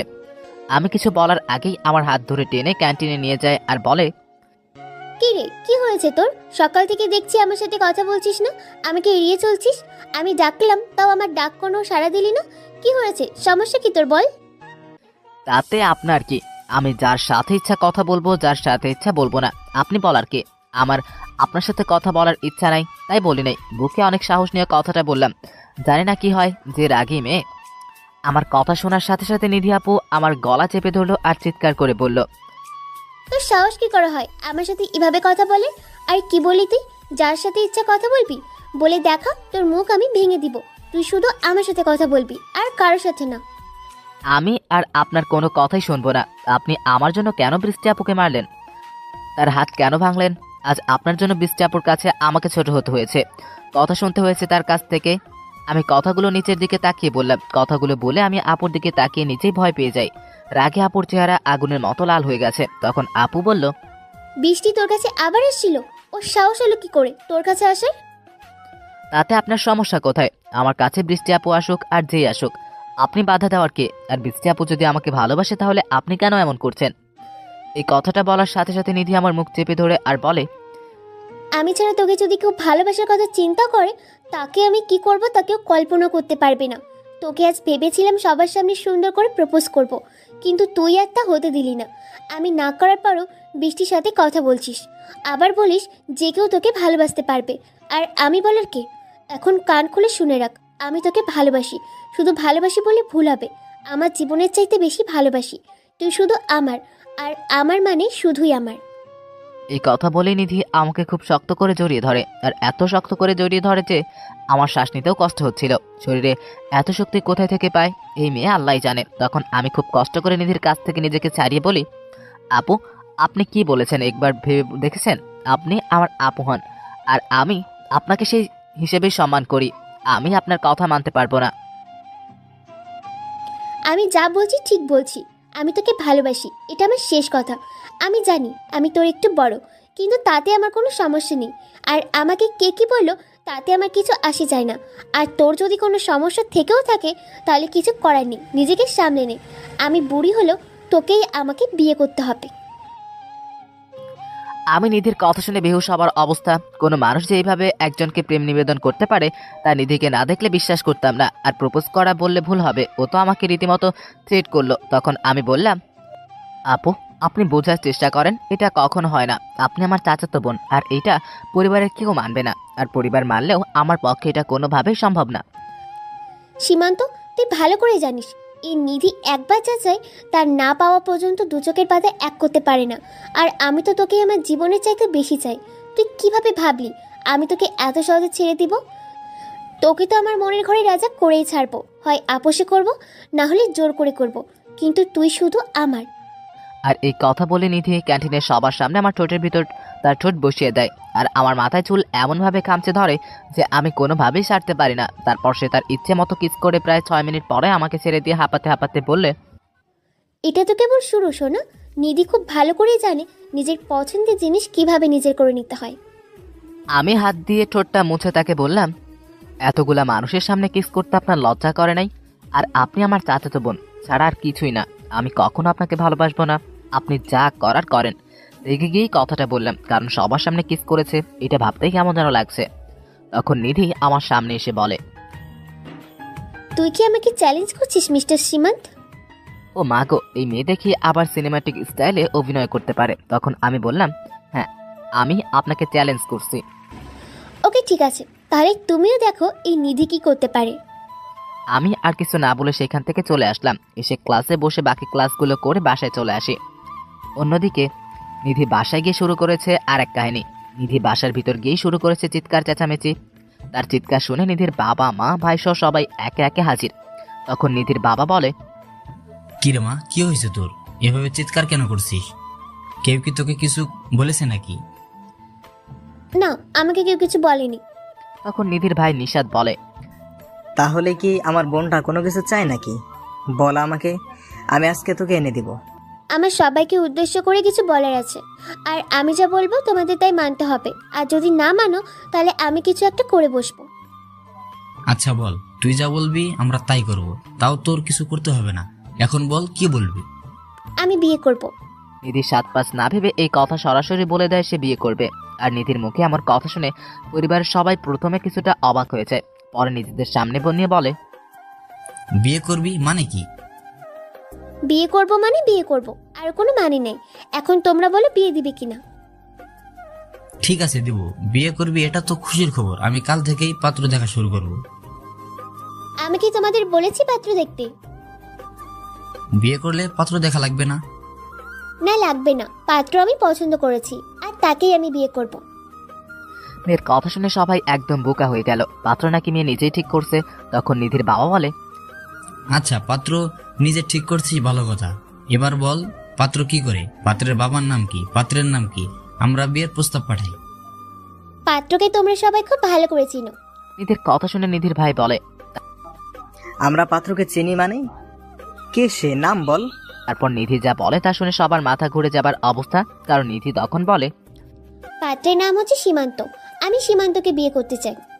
নিধির কথা শুনে নিধির বাবা দাঁড়ানো থেকে ধূপ করে সোফায় বসে পড়ে। কারণ তিনি জানতেন যে তার মেয়ে এমন কিছুই বলবে যাতে একটু শক লাগে। কিন্তু মেয়ের মুখে সীমান্তের নামটা শুনে মনে হয় শকটা এত জোরে লাগে যে তিনি কথাই বলতে পারছেন না। তখন নিধির ভাই বলে, নিধি তুই সব কি বলছিস বোন? তোর কি মাথা ঠিক আছে? হ্যাঁ, আমার মাথা একদম ঠিক আছে। কেন, কি হয়েছে? তুই সীমান্তকে বিয়ে করবি মানে? তুই কি ভুলে গেছিস ও আমাদের চাচাতো ভাই হয়? না, ভুলি নাই। আর চাচাতো ভাই হয়েছে তো কি হয়েছে? চাচাতো ভাই বোনের মাঝেও বিয়ে হয়েই থাকে, এটা খুব স্বাভাবিক ব্যাপার। নিধির কথা তারা যত শুনতেছে তত বেশি অবাক হচ্ছে। ওর ভিতরে ডর ভয় কোনো কিছুই কাজ করছে না। যা মুখে আসছে অকপটে বলে যাচ্ছে নিধি।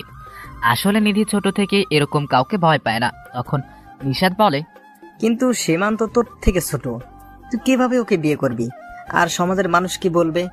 আমাদের একটা মান সম্মানের ব্যাপার আছে না? আমি এত কিছু জানি না। আমি সীমান্তকে বিয়ে করব, আর সমাজের মানুষের কথাই আমার কিছু আসে যায় না। আর আমার সুখের থেকে কি তোমাদের কাছে মান সম্মানটা বড় হয়ে গেল? নিধির বাবা মা শুধু চুপচাপ মেয়ের মুখের দিকে তাকিয়ে কথা শুনছিল। তখন নিশাত আবার বলে, না, আমাদের কাছে তুই সবার আগে, তারপরে সমাজ।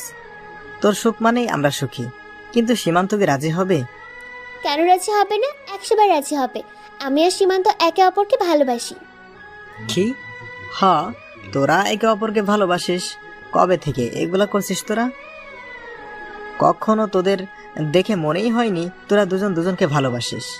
হ্যাঁ, আমরা একে অপরকে ভালোবাসি অনেক আগে থেকে। আর আমরা কি তোমাদের দেখিয়ে দেখিয়ে প্রেম করব? নিধির কথা শুনে নিশাত চুপ হয়ে গেল আর মনে মনে বলে, এমন বোন আর দু একটা থাকলে ভাইদের কপালে ডুগডুগি বাজাতে সময় লাগবে না। ওর কথা শুনে মনে হয় আমি ওর ছোট আর ও আমার বড়। তখন নিধির বাবা বলে, মারে তুই একবার বোঝার চেষ্টা কর। আমি কোনো কিন্তু শুনতে চাই না। এখন তোমরা বলো সীমান্তের সাথে আমার বিয়ে দিবে কিনা। আর যদি না করো তাহলে কিন্তু আমি কিছু একটা করে বসবো। নিধির মা এতক্ষণ পাশ থেকে দাঁড়িয়ে সব শুনছিল। এখন তিনিই বলেন, আচ্ছা শোন, তোর কিছুই করা লাগবে না। তুই যা বলবে আমরা তাই করব। তুই খুশি হলেই আমরা খুশি। এই কথা শুনে নিধি গিয়ে তার মাকে জড়িয়ে ধরে। তার মাও তার মাথায় হাত বুলিয়ে দেয়। আসলে নিধির কোনো চাওয়া তারা কখনো অপূর্ণ রাখে না। আর এইটা নিয়েও তারা কোনো দ্বিমত করতো না, কারণ সীমান্তকে সবাই অনেক ভালোবাসে আর পছন্দ করে। কিন্তু সীমান্ত বয়সে নিধির একটু ছোট, তাই তারা প্রথমে রাজি হতে চাচ্ছিল না, কারণ মানুষ কি বলবে এইটা ভেবে। তখন নিধির মা আবার বলে, আচ্ছা তাহলে এক কাজ কর, সীমান্তকে ফোন করে আমাদের বাসায় আসতে বল, একটু কথা বলি।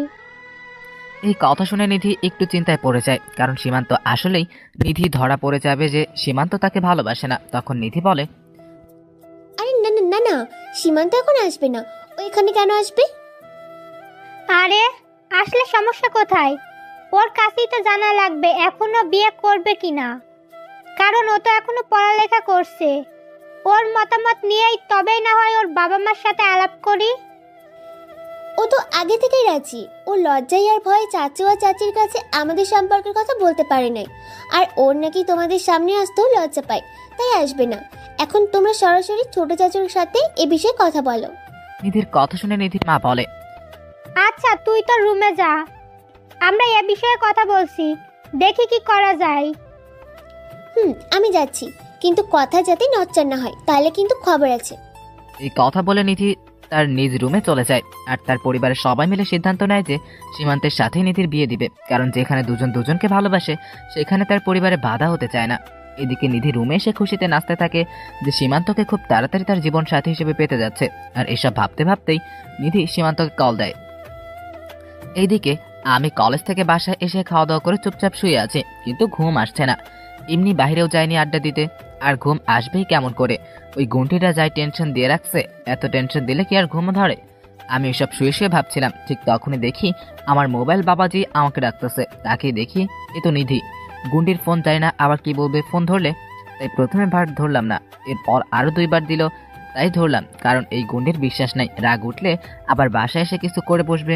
আমি কল ধরতেই, আমার জান পাখিটা কি করে? কল রিসিভ করতে কি এত সময় লাগে?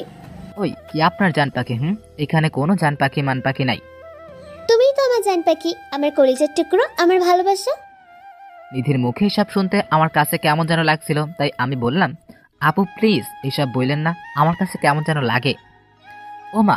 আমি আপু বলার সাথে সাথে নিধি রেগে গিয়ে আগুন হয়ে গেল আর আমাকে বলল, কুত্তা, তুই আমারে আবার আপু ডাকুস? তোরে আমি না করছি না আপু ডাকতে? আমার কত ভালো মনটা দিলি নষ্ট করে। আমি কি করছি আপু? এই রে কাম সারছে, আবার বলে ফেলছি। হারামি, তুই আমার সাথে মজা নিস। এখন যদি তোর কাছে পাইতাম তাহলে বুঝতি কি করতাম তোকে। কিন্তু ব্যাপার না, কালকে কলেজে যাবি না, তখন তোকে দেখবো কোন ঠোঁটগুলো দিয়ে আমাকে আপু ডাকিস। এই বলে ঠাস করে কলটা কেটে দিল। আমাকে আর কিছু বলার সুযোগই দিল না। আমার আর কি করার, চুপচাপ শুয়ে আছি, ভাবছি কালকে কি হবে। পরের দিন আমি কলেজে গেলাম। আজ একটা ইম্পর্টেন্ট ক্লাস আছে তাই আসলাম, না হলে জীবনেও আসতাম না। আমি কলেজের ভিতর যেতেই দেখি ও মা, নিধি আপু দেখি আমার আগে কলেজে চলে আসছে। কিন্তু এত তাড়াতাড়ি তো কখনো আসে না কলেজে, নিশ্চিত আমার জন্য আজ এত আগে আসছে। সামনে পেলে খবর আছে, তাই আমি ওনাকে দেখেও না দেখার ভান করে চলে যাচ্ছি। অন্যদিকে নিধি আর তার ফ্রেন্ড রুহি কথা বলছিল মাঠের এক কোনায় দাঁড়িয়ে। রুহি তখন দেখে সীমান্ত নিধিকে দেখে দ্রুত চলে যাচ্ছে। তখন রুহি বলে, নিধি দেখ দেখ না, সীমান্ত তোকে দেখে পালিয়ে ক্লাসে চলে যাচ্ছে। নিধি সীমান্তের নাম শুনেই পিছন ফিরে দেখে সীমান্ত চলে যাচ্ছে। তখন নিধি, এই সীমান্ত দাঁড়াও বলছি, আমাকে দেখে পালিয়ে যাওয়া হচ্ছে তাই না? দাঁড়াও, আর এক পা সামনে যাবে না বলে দিলাম। এই রে কাম সারছে, শেষ পর্যন্ত দেখেই ফেললো। কিন্তু এখানে থাকা যাবে না, আগে এইখান থেকে পালাই, না হলে এমন কাজ করবে মান সম্মান থাকবে না। তাই আমিও শুনেও না শোনার ভান ধরে চলে আসতে লাগলাম। তখন পিছন থেকে নিধি বলে, তুমি কতক্ষণ পালিয়ে থাকবে আমিও দেখব। নিধির হাত থেকে পালানো এত সহজ না। আমি পিছনে না ফিরে সোজা ক্লাসে চলে আসি। অন্যদিকে নিধির কথা শুনে রুহি অবাক হয়ে বলে, কিরে নিধি, তুই সীমান্তকে তুমি করে ডাকছিস কেন? আর এমন ভাবে বলছিস মনে হয় তোর বয়ফ্রেন্ড। ও শুধু আমার বয়ফ্রেন্ড না, আমার হবু স্বামীও, বুঝলি? কি বলছিস নিধি? সীমান্ত কবে থেকে তোর বয়ফ্রেন্ড হলো? ও তো তোকে আপু বলে ডাকে, আর আমি যতটুকু জানি বৃষ্টি ওকে পছন্দ করে। শোন সীমান্ত, শোন, সীমান্ত শুধু আমার আর কারো না, আর আমি সীমান্তকে কারো হাতে দিব না। কিন্তু সীমান্ত কি তোকে মেনে নিবে? ও তো উল্টো তোকে দেখে পালাইছে। রুহির হাসি দেখে নিধি রেগে যায়, আর রুহি ধমক দিয়ে বলে, ওই তোর হাসি থামা, ওই তোর হাসি থামা, নাহলে তোর এখন খবর করে ছেড়ে দিব। আর কি বলি, সীমান্ত আমাকে দেখেই পালাবে? আমিও দেখব কত পালাতে পারে। ওর সাথে যদি বিয়ের আগে প্রেম করতে না পারি, তাহলে ওকে বিয়ে করে তারপর প্রেম করব। আর খুব তাড়াতাড়ি আমার আর সীমান্তের বিয়ে খেতে পারবি। এই কথা বলে নিধির আগে ফুঁসতে থাকে, কারণ নিধিকে নিয়ে কেউ হাসলে তার একদম সহ্য হয় না। আর নিধির কথা শুনে রুহি চুপ হয়ে যায়, কারণ রুহি জানে নিধি একবার যা বলে তা করেই ছাড়ে। তখন রুহি বলে, সরি দোস্ত, আসলে আমি জানতাম না যে তুই সীমান্তকে এত ভালোবাসিস। আর দেখলি না সীমান্ত কিভাবে আমাদের দেখে পালালো, তাই আমার হাসি চলে আসে। আচ্ছা চল আমার সাথে। কোথায় যাব? কোথায় আবার, আমার জান পাখিটার কাছে, ওকে একটু মজা দেখাবো। চল যাই। এইদিকে আমি ক্লাসে এসে বসে আছি আর বন্ধুদের সাথে গল্প করছি, কারণ বাইরে যাওয়া যাবে না, বাইরে আমার জম ঘুরতেছে, গেলেই বিপদ। তার চাইতে এখানে বসে থাকা অনেক ভালো। আমি বন্ধুদের সাথে কথা বলছিলাম, এমন সময় দেখি রুহি আপু আসছে আমার কাছে, আর এসেই আমাকে বলল, সীমান্ত তাড়াতাড়ি আমার সাথে আসো। কেন আপু, কি হয়েছে? নিধি মাথা ঘুরে পড়ে গেছে, আমরা ওকে উপরে খালি ক্লাসরুমে শুয়ে রাখছি, তুমি আসো আমার সাথে। আমি এই কথা শোনার সাথে সাথে আপুকে বললাম, কখন হলো এমন, চলেন তাড়াতাড়ি। খুব অস্থির হয়ে বললাম, চলো। এই কথা বলে আমি আর রুহি আপু যেতে লাগলাম। রুহি আপু আমার আগে আর আমি তার পেছনে। তারপর আপু আমাকে নিয়ে দোতলায় একটা রুমে নিয়ে গেল আর বলল, তুমি ভেতরে যাও, আমি গিয়ে স্যারকে ডেকে আনি। আচ্ছা তাড়াতাড়ি যান। আমি রুমের ভিতরে গিয়ে দেখি নিধি একটা টেবিলের উপর শুয়ে আছে, আর আমি আপুর কাছে যেতেই কে যেন বাহির থেকে দরজা বন্ধ করে দিল। আমি দরজার কাছে গিয়ে দরজা ধাক্কা দিলাম খোলার জন্য, কিন্তু এ তো বাহির থেকে বন্ধ।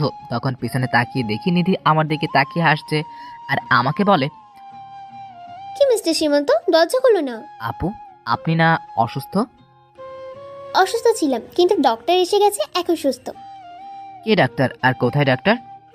এই তো আমার সামনে দাঁড়িয়ে তুমি, আর তুমি তো আমার ডক্টর, ভালোবাসার ডক্টর। আপু এগুলা কি বলছেন আপনি? আর দরজা খুলতে বলুন, আমি ক্লাসে যাব, আমার ক্লাস আছে। ক্লাসই তো যাবেই তুমি, আগে আমার ক্লাসটা করে নি, তারপর তোমার যেখানে খুশি যাও। এই কথা বলে নিধি আমার কাছে আসতে লাগলো, আর আমি তাকে পিছাতে পিছাতে বললাম, সামনে আসবেন না বলে দিলাম, কিছু করবেন না আমার সাথে। আমি আপনাকে ভালোবাসি না, তাহলে কেন করছেন এমন? ভালোবাসা কিভাবে আদায় করতে হয় নিধি তা ভালো করে জানে। আর কালকে যেন কি বলেছিলাম মনে নেই যে আজকে তোমাকে দেখে নিব, আর সকালেও আমার কথা তুমি শোনো নাই, এই শাস্তি তোমাকে পেতেই হবে। এই কথা বলে নিধি আমার একেবারে কাছে চলে আসে। এত কাছে আসায় নিধির প্রতিটা নিঃশ্বাস আমার মুখে পড়ছিল, যা আমার কাছে কেমন লাগতেছিল। তখন আমি নিধিকে বললাম, প্লিজ কিছুই করবেন না, মানুষ দেখলে খারাপ ভাববে, যেতে দিন আমায়, না হলে। আর কিছু বলতে দিল না, তার আগেই আমার মুখ বন্ধ করে দিল তার মিষ্টি ঠোঁট দিয়ে। প্রথমে আমি তাকে বাধা দেওয়ার চেষ্টা করলেও পরে আমার কি হলো নিজেও জানি না। একসময় আমিও তার ডাকে সাড়া দিতে থাকি, আর সে আমার রেসপন্স পেয়ে যেন আরও পাগল হয়ে যায়। আমরা এইভাবে আরও কতক্ষণ ছিলাম জানি না, কিন্তু নিধি যখন আমায় ছাড়লো তখন আমার দম যায় যায় অবস্থা। আমি শ্বাস নিতে নিতে নিধির দিকে তাকিয়ে দেখি তার চোখে মুখে কেন যেন এক তৃপ্তির হাসি ফুটে আছে। আমি তাকে তখন বললাম, এবার দরজাটা খুলতে বলুন, আমি ক্লাসে যাব। নিধি তখন রুহিকে বলল, রুহি দরজা খুলে দে, আমার কাজ শেষ। এই কথা বলতেই দেখি দরজা খুলে গেল, আর তখন দিলাম এক দৌড়। আমার দৌড় দেখে নিধি হাসতে হাসতে বলে, আজ বাড়িতে যাও, তোমার জন্য বড় একটা সারপ্রাইজ অপেক্ষা করছে। আমি আর কিছু না বলে বাইরে চলে আসি। তারপর আর আমি বাইরে বেরই হই নাই, আর এভাবেই বাকি ক্লাস করে ছুটি হলে বাসায় চলে আসি। কিন্তু আমি কল্পনাও করতে পারি নাই যে আমার জন্য বাড়িতে এত বড় একটা সারপ্রাইজ অপেক্ষা করছে। আমি বাড়িতে আসতেই দেখি আমার ছোট বোন। ভাইয়া হাঁ কর, আমি তোকে মিষ্টি খাইয়ে দিই। বলি আমি মিষ্টি খাইয়ে দিলাম। আমি মিষ্টিটা খেয়ে ওকে বললাম, কিরে বাড়িতে কোনো খুশির খবর আছে নাকি যে মিষ্টি খাওয়ানো হচ্ছে? আছে, কিন্তু আমি তোমাকে বলতে পারবো না, নিষেধ আছে। আম্মু বলবে তোমাকে। কেন, তোর কি বিয়ে ঠিক হয়েছে নাকি যে তোর বলতে লজ্জা লাগে যে আম্মু এসে বলবে? আমার না, তোর বিয়ে ঠিক হয়েছে। আচ্ছা এত ভালো খবর, তাহলে তুই যা, গিয়ে রেডি হতে থাক, আমার বিয়েতে যাবি না? আমি জানি যে আমার বোন আমার সাথে প্রায়শই দুষ্টুমি করে, এইটা ওইটা বলে বেড়ায়, তাই আমি ওর কথাটার কোনো মূল্য না দিয়ে আমার রুমে চলে আসলাম। তারপর ফ্রেশ হয়ে নিচে গিয়ে আম্মুকে বললাম, আম্মু খুব ক্ষুধা লাগছে, তাড়াতাড়ি খেতে দাও। একটু অপেক্ষা কর, আমি খাবার দিচ্ছি। তারপর আম্মু আমাকে খাবার দিল। আমি খাবার খাচ্ছি, আর একটা বিষয় খেয়াল করলাম, আম্মুকে আজ একটু অন্যরকম লাগছে। কিন্তু সকালে যখন কলেজে যাই ওই সময় তো সবকিছু ঠিক ছিল, তাহলে এখন কি হলো? তাই আমি আম্মুকে বললাম, আম্মু বাসায় কি কিছু হয়েছে? কেন, বাসায় কিছু হওয়ার কথা ছিল? না মানে বাসায় আসতেই সারা আমাকে মিষ্টি খাওয়ালো। ওকে জিজ্ঞেস করলাম মিষ্টি কেন খাওয়ালো, তখন বললো ওর নাকি বলা নিষেধ। আর এখন তুমিও জানি কেমন করে কথা বলছো, তাই বললাম আর কি। বাসায় কিছু হয়েছে নাকি? বাসায় কি হয়েছে তা তোমার আব্বু আসলে বলবে। এখন খাবার খেয়ে তোমার রুমে যাও। আমি আর কিছুই বললাম না। সবার ব্যবহার জানি কেমন লাগছে, কেউ এসে মুখে মিষ্টি গুজে দিচ্ছে, আবার কেউ এমনভাবে কথা বলছে যে পেট থেকে মিষ্টি বেরিয়ে আসার উপক্রম। তাই আমি আর কিছু না বলে চুপচাপ খেয়ে রুমে চলে আসি। একটু একটু টেনশন হচ্ছে যে বাসায় কি হলো এইটা ভেবে, আবার নিজেকে এতটুকু সান্ত্বনা দিচ্ছি যে আমি তো কিছু করি নাই, তাহলে আর আমার কি হবে। এভাবে সারাটা দিন চলে গেল। এর ভিতর অবশ্য নিধি 3বার কল দিছিল, কিন্তু আমি রিসিভ করি নাই। রাতে আমার রুমে শুয়ে শুয়ে মোবাইল টিপতেছিলাম, এমন সময় আমার বোন সারা এসে বলল, ভাইয়া তোমাকে আব্বু ডাকছে, তার রুমে যেতে। আচ্ছা তুই যা, আমি আসতেছি। এই কথা বলেই সারা চলে গেল, আর আমি আব্বুর রুমে যাচ্ছি আর ভাবছি যে আব্বু কি জানে বলে। তখন আবার আম্মু বলল আব্বু নাকি কি বলবে, আর এসব ভাবতে ভাবতে আব্বুর রুমে চলে আসি। আব্বু আমাকে ডাকছেন? ডাকছি, এখানে বসো, তোমার সাথে আমার কথা আছে। বলেন, আমি শুনতেছি। দেখো, আমি কথা সরাসরি বলতে পছন্দ করি, তাই যা বলবো তুমি সরাসরি উত্তর দিবে। বলেন। তোমাদের সম্পর্ক কতদিন ধরে চলছে? আব্বুর কথা শুনে আমি ঠাস করে মনে হয় আকাশ থেকে পড়লাম। আব্বু কিসের আর কার সম্পর্কে কথা বলছে? তখন আমি বললাম, আপনি কার আর কিসের সম্পর্কে কথা বলতেছেন? এখন না জানার অভিনয় করো না, আমি তোমার আর নিধির সম্পর্কে কথা বলছি। এখন আমার অবস্থা যায় চাই। আব্বু বলে কি আমার সম্পর্ক, তা আবার আস্তা গুন্ডি আর রংবাজ নিধির সাথে? ইম্পসিবল। তখন আমি বললাম, আব্বু সব মিথ্যা কথা, আপনাকে মনে হয় কেউ মিথ্যা বলছে আমার নামে। নিধি আপুর সাথে আমার কোনো সম্পর্ক নাই। পাশ থেকে আম্মু বলে আছে, অন্য মানুষ কেন বলতে যাবে? নিধি নিজে বলছে তোর আর নিধির সম্পর্কের কথা। তোদের 2 বছর রিলেশন, আর তোরা একে অপরকে নাকি অনেক ভালোবাসিস। আম্মু তোমরা বিশ্বাস করো সব মিথ্যা কথা। চুপ হয়েছে, এখন আর মিথ্যা বলতে হবে না, আমরা সব জানি। তোরা একে অপরকে ভালোবাসিস, বিয়ে করতে চাস, এটা তো ভালো কথা। তুই নাকি আমাদের কাছে বলতে লজ্জা পাস, তাই বলছিস না বিয়ের কথা। তাই নিধির বাবা মাকে যে আমাদের কাছে বলছে।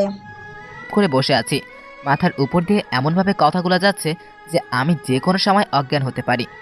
আমার চুপ থাকা দেখে আম্মু আবার বলতে শুরু করলো, আমরা কি তোকে কখনো কোনো কিছুতে না করছি নাকি? কোনো কিছুতে বাধা দিছি? সব সময় তোর সিদ্ধান্তকে সাপোর্ট করছি। তাহলে আজ তুই কিভাবে ভাবলি যে তোর লাইফের এত বড় একটা সিদ্ধান্ত আমরা বাধা দিব? কিন্তু তুই আমাদের কাছ থেকে এত বড় একটা বিষয় লুকিয়ে রাখলি। নিধি যদি না বলতো তাহলে তো আমরা জানতেই পারতাম না, তাই তোর প্রতি একটু অভিমান করেছিলাম। এতটুকু বলে আম্মু চুপ হয়ে থাকলো। তখন আব্বু বলল, আজ তোমার বড় চাচু আর বড় চাচি আসছিল বিয়ের প্রস্তাব নিয়ে। আমি তাদের কাছে এসব শুনেছি। এখন আমাদের কারোর বিয়ের মত নাই, কারণ আমরা আগেই চেয়েছিলাম তোমার আর নিধির বিয়ে দিতে, কিন্তু তোমার চেয়ে নিধি একটু বড়, তাই তোমাকে বলতে চাইনি। কিন্তু এখন যেহেতু তোমার একজন আরেকজনকে পছন্দ করো, তাহলে তো ভালোই হলো, আমাদেরও মনের আশা পূরণ হবে। এখন তুমি বলো যে বিয়ে তারিখ ঠিক করব। আমার এখনো তাদের কথা কানের ভিতর দিয়ে মাথার ভিতর ঢুকছে, আর মাথার ভিতর গিয়ে হরতাল শুরু করে দিছে। আমার এখন কি বলা উচিত বা কি করা উচিত জানি না। আমি শুধু ভ্যাবলাকান্তের মতো একবার আম্মুর দিকে তাকাচ্ছি আর একবার আব্বুর দিকে তাকাচ্ছি। আমার এইভাবে তাকানো দেখে আব্বু আমাকে ধমক কি হলো, তুমি এমন বোকার মতো এদিকে ওদিকে তাকাচ্ছ কেন?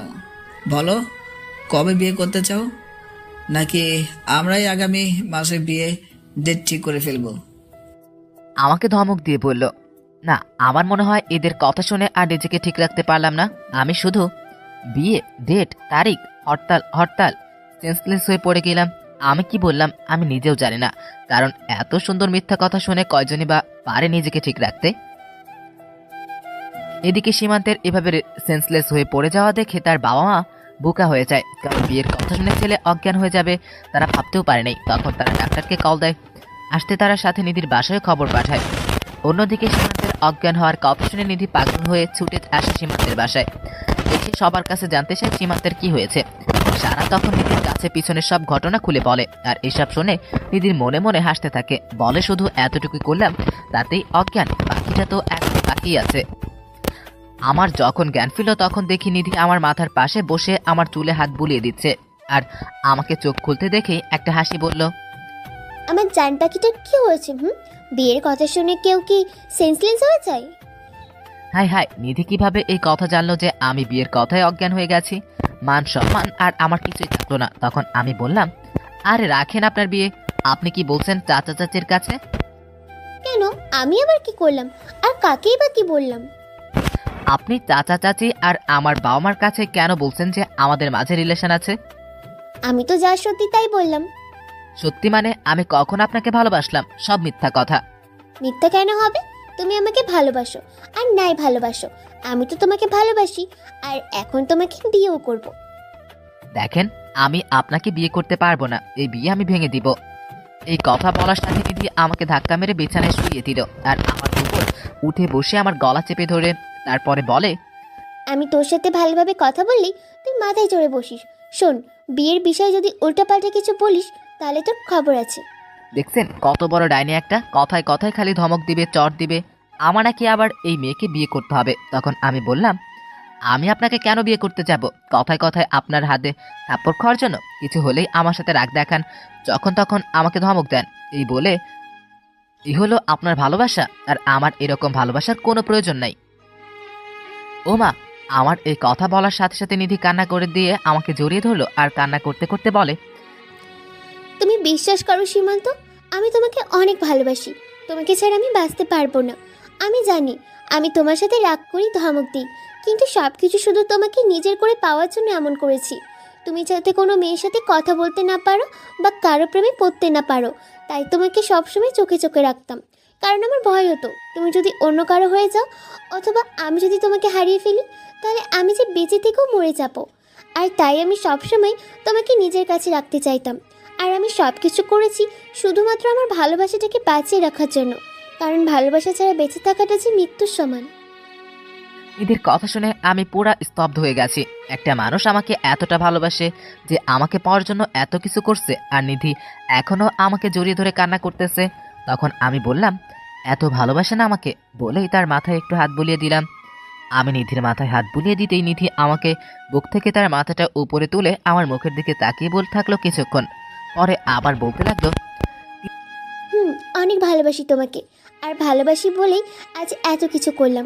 সেদিন যখন বৃষ্টি তোমাকে প্রপোজ করেছে, এটা দেখে আমার কাছে কেমন লাগছিল তা তোমাকে বলে বোঝাতে পারবো না। আমি ভয় পেয়ে গেছিলাম তুমি যদি আবার বৃষ্টির প্রেমে পড়ে যাও, তাই আমি ওই দিন বৃষ্টিকে এভাবে মেরেছি। কারণ আমি সব কিছু হারাতে রাজি, কিন্তু তোমাকে হারাতে পারবো না, কারণ তুমি শুধু আমার, আর আমি তোমার জন্য সব করতে পারি। নিধির কথা যত শুনছি ততই যেন অবাক হচ্ছি। বলে কি মেয়েটা? তখন আমি বললাম, আর আমি যদি রাজি না হই তাহলে কি করবেন?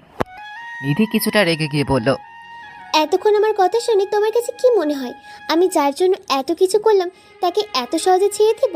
তোমাকে তো আমার করে নিবই, হয় আপোষে নিব, না হয় জোর করে। আর যদি তাতেও কাজ না হয় তাহলে তাহলে আগে নিজের হাতে তোমাকে খুন করব, তারপর নিজে খুন হব। তবুও তোমাকে অন্য কারো হতে দিব না। এবার ভেবে দেখো, আমাকে বিয়ে করবে নাকি আমার হাতে খুন হবে? কোনটা করবে? সিদ্ধান্ত তোমার। আরে আরে, নিধি তো সত্যি পাগল হয়ে গেছে। আর যে মেয়ে তার ভালোবাসার মানুষকে পাওয়ার জন্য এত কিছু করতে পারে, আর যাই হোক তার ভালোবাসা মিথ্যা হতে পারে না। তাই আমি তাকে বললাম, আচ্ছা ঠিক আছে, খুন করা লাগবে না। পুরো কথা শেষ করার আগেই, তার মানে তুমি রাজি? রাজি, কিন্তু আমাকে কিছুদিন সময় দেওয়া লাগবে। এখন বিয়ে করতে পারবো না, কারণ আমি আপনাকে কখনো ওইভাবে দেখি নাই। তাই আমার কিছু সময় লাগবে নিজেকে ঠিক করার জন্য। আমি এই কথা বলার সাথেই নিধি আমাকে তার শরীরের সমস্ত শক্তি দিয়ে জড়িয়ে ধরেছে। মনে হয় যদি পারতো তাহলে আমার বুকের ভিতর চলে যেত। তারপর নিধি বলল, ঠিক আছে, দিলাম তোমাকে সময়, কিন্তু বেশি দিন না, কিন্তু খুব তাড়াতাড়ি আমরা বিয়ে করব। আর এখন থেকে বিয়ের আগে পর্যন্ত আমরা চুটিয়ে প্রেম করব। আচ্ছা আপু ঠিক আছে, এখন ছাড়ুন, কেউ এসে দেখে ফেলবে। আমি এই কথা বলার সাথে সাথে দেখি নিধি আমার দিকে চোখ বড় বড় করে তাকিয়ে আছে। আর আমি কিছু বলার আগেই আমাকে আবার বিছানায় ফেলে দিয়ে আমার উপর চড়ে বসলো। তখন আমি বললাম, আরে কি করছেন কি, নামুন, উপর থেকে কেউ এসে পড়বে তো, তাড়াতাড়ি সরুন। আর কিছু বলার আগেই নিধি আমার ঠোঁটের উপর টর্চার শুরু করেছে। প্রথম দিকে ভালোই লাগছিল, কিন্তু কিছুক্ষণ পরে নিধি আমার ঠোঁটে কামড় দিল। এমনভাবে কামড় দিছে যে মনে হয় এখন ঠোঁট ছিঁড়েই ফেলবে। সরাতে গেলেও আরো জোরে কামড় দেয়। আমার অবস্থা এখন যায়। ঠিক এমন সময় আমার ছোট সারা আমার রুমে আসে। আর এসেই, আমি কিছু দেখি নাই। সারার গলার আওয়াজ শুনে নিধি আমাকে ছেড়ে দিয়ে আমার কাছ থেকে সরে যায়। আর কি রে, তোর আর আসার সময় হলো না, এখন কেন আসলি?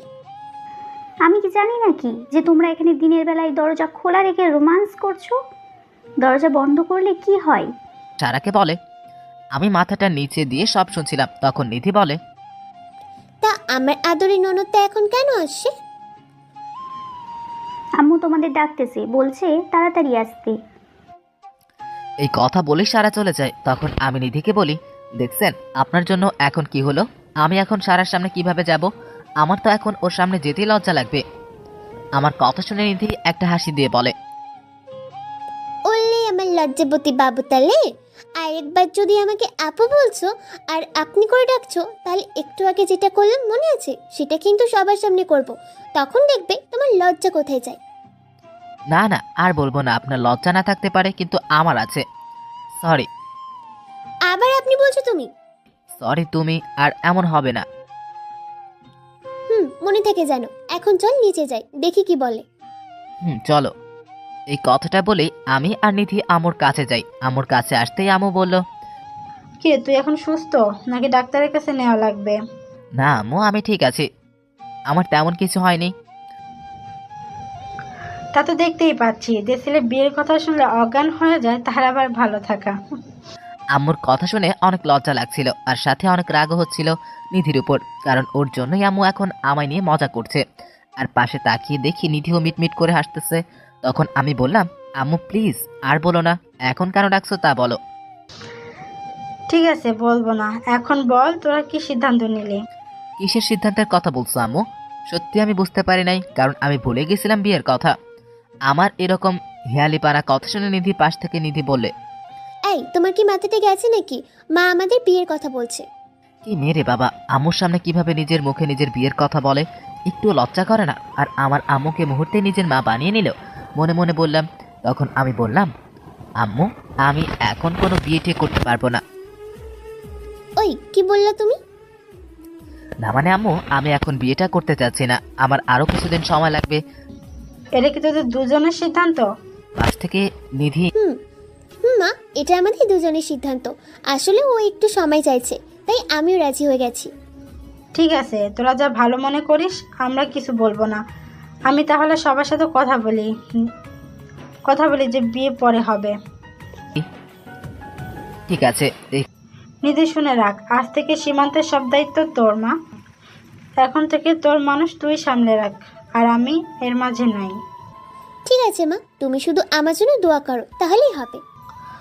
তোদের জন্য তো সবসময় দোয়া করি, তা কি আর বলতে হবে? তোরা ভালো থাকলে আমরা ভালো থাকি। কথা বলেই আম্মু চলে গেল। আর আমি শুধু ভাবছি বিয়ে হলো না, কিছু হলো না, তার আগে আম্মু আমাকে পর করে দিয়ে ওই ডাইনিটার হাতে তুলে দিল। এখন আমার কি হবে একমাত্র আল্লাহই ভালো বলতে পারবে। ঠিক তখনই নিধি বলল, এই যে এত মনোযোগ দিয়ে কি ভাবা হচ্ছে শুনি একটু। না কিছু না, আমি আবার কি ভাববো, জীবনটা মনে হয় এইবার তেজপাতা হয়ে যাবে। মনে মনে বললাম কথাটা। আম্মু কি বললো মনে আছে, আজ থেকে তোমার সবকিছুর দায়িত্ব আমার ওপর, আর এখন থেকে আমি যেভাবে বলবো ঠিক সেভাবেই চলবে।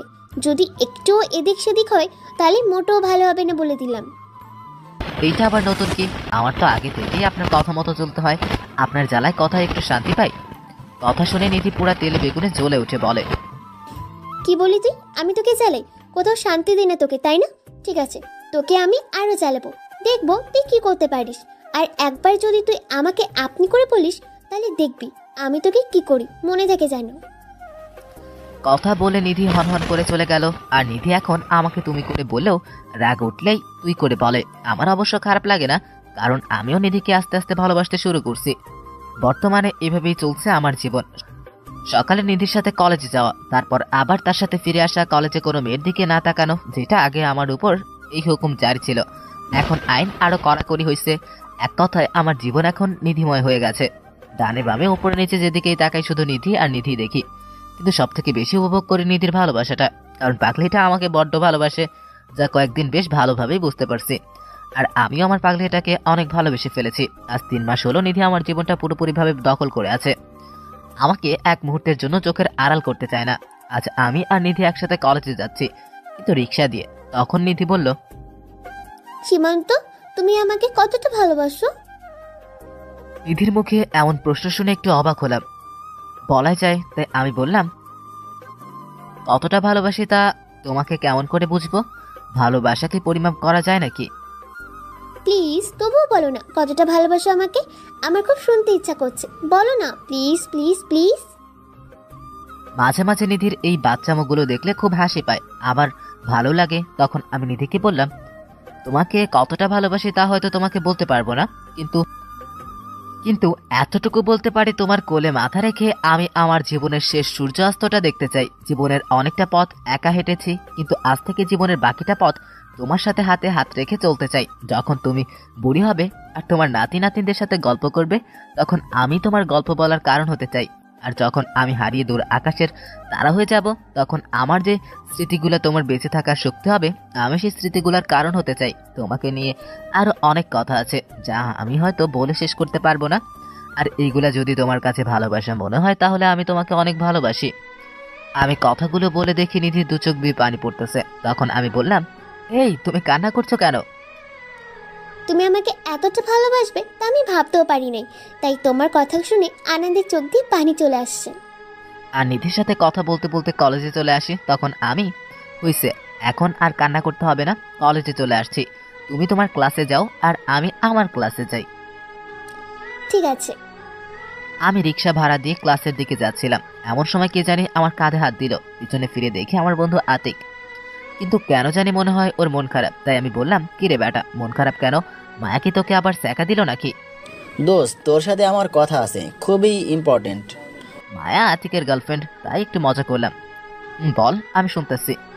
দোস্ত, মায়ার বিয়ে ঠিক হয়ে গেছে, আর আমি মায়াকে ছাড়া থাকতে পারবো না। কি বলিস তুই? এখন কি করবি? আমি মায়াকে বিয়ে করব, তুই যে কোনো একটা ব্যবস্থা কর প্লিজ। আচ্ছা কান্না করিস না, এখন বল মায়া কোথায় আছে? মায়া ওর ক্লাসে আছে। আচ্ছা তুই থাক, আমি আসতেছি। এই কথা বলেই আমি মায়ের ক্লাসে যাই। আর মায়া এবার ইন্টার প্রথম বসে পড়ে। আমি ক্লাসে গিয়ে দেখি মায়া মন খারাপ করে ক্লাসের রুমে বসে আছে। আমি গিয়ে সোজা মায়ের হাত ধরে টেনে পাশে একটা খালি ক্লাসরুমে নিয়ে যাই। দেখি সাথে আরো 2টা মেয়ে আসছে, কিন্তু তারা একটু দূরে দাঁড়িয়ে আছে। তখন আমি মায়াকে বললাম, মায়া তুমি কি আতিককে ভালোবাসো? ভাইয়া, আমি আতিককে অনেক ভালোবাসি, ওকে ছাড়া বাঁচতে পারবো না। বিয়ে করবে আতিককে? করব, কিন্তু কিভাবে? পরিবারে জানলে সমস্যা হবে। ওই ব্যবস্থা আমি করব, তুমি কাউকে কিছু বলবে না। আর কালকে তুমি এই ঠিকানায় চলে আসবে। আচ্ছা ভাইয়া, আমি সময় মতো চলে আসবো। এটা আমি দেখব। আমি মায়া আর আতিককে সবকিছু বুঝিয়ে দিয়ে আবার কলেজ থেকে চলে আসলাম, কারণ আমাকে এখন তাদের বিয়ের ব্যবস্থা করতে হবে। অন্যদিকে লাগছে অন্য ঝামেলা। আমি যখন মায়াকে ক্লাস থেকে টেনে আনি তখন সাথে যে দুইটা মেয়ে আসছিল তার মধ্যে একটা মেয়ে নিধিকে বলে, আচ্ছা সীমান্ত ভাই কি আপনার চাচাতো ভাই লাগে না? তাই জেনে তুমি কি করবে? তুমি কেন আসছো তাই বলো। কালকে সীমান্ত ভাইয়া আর আমার বান্ধবী মায়া দুজনে বিয়ে করবে এই কাজী অফিসে, তাই আপনাকে বলতে আসলাম। কথা শুনবার সাথে সাথে নিধি, এই মেয়ে কি বলছো তুমি? মাথা ঠিক আছে তোমার? সীমান্ত বিয়ে করবে মানে কি? আমি একটু আগে নিজে দূর থেকে শুনেছি বিয়ের কথা, তারা নাকি কালকে বিয়ে করবে, তাই আপনাকে বলতে এলাম। এখন আপনি বিশ্বাস করলে করেন, না করলে নাই। আর নিধি মেয়েটা কথা শুনে যেন তার পায়ের নিচের মাটি সরে গেল। নিধি ভাবছে যে সীমান্ত তার সাথে এটা কিভাবে করতে পারলো, আর এসব ভেবে নিধির চোখ দিয়ে অঝোর ধারায় পানি পড়তে লাগলো।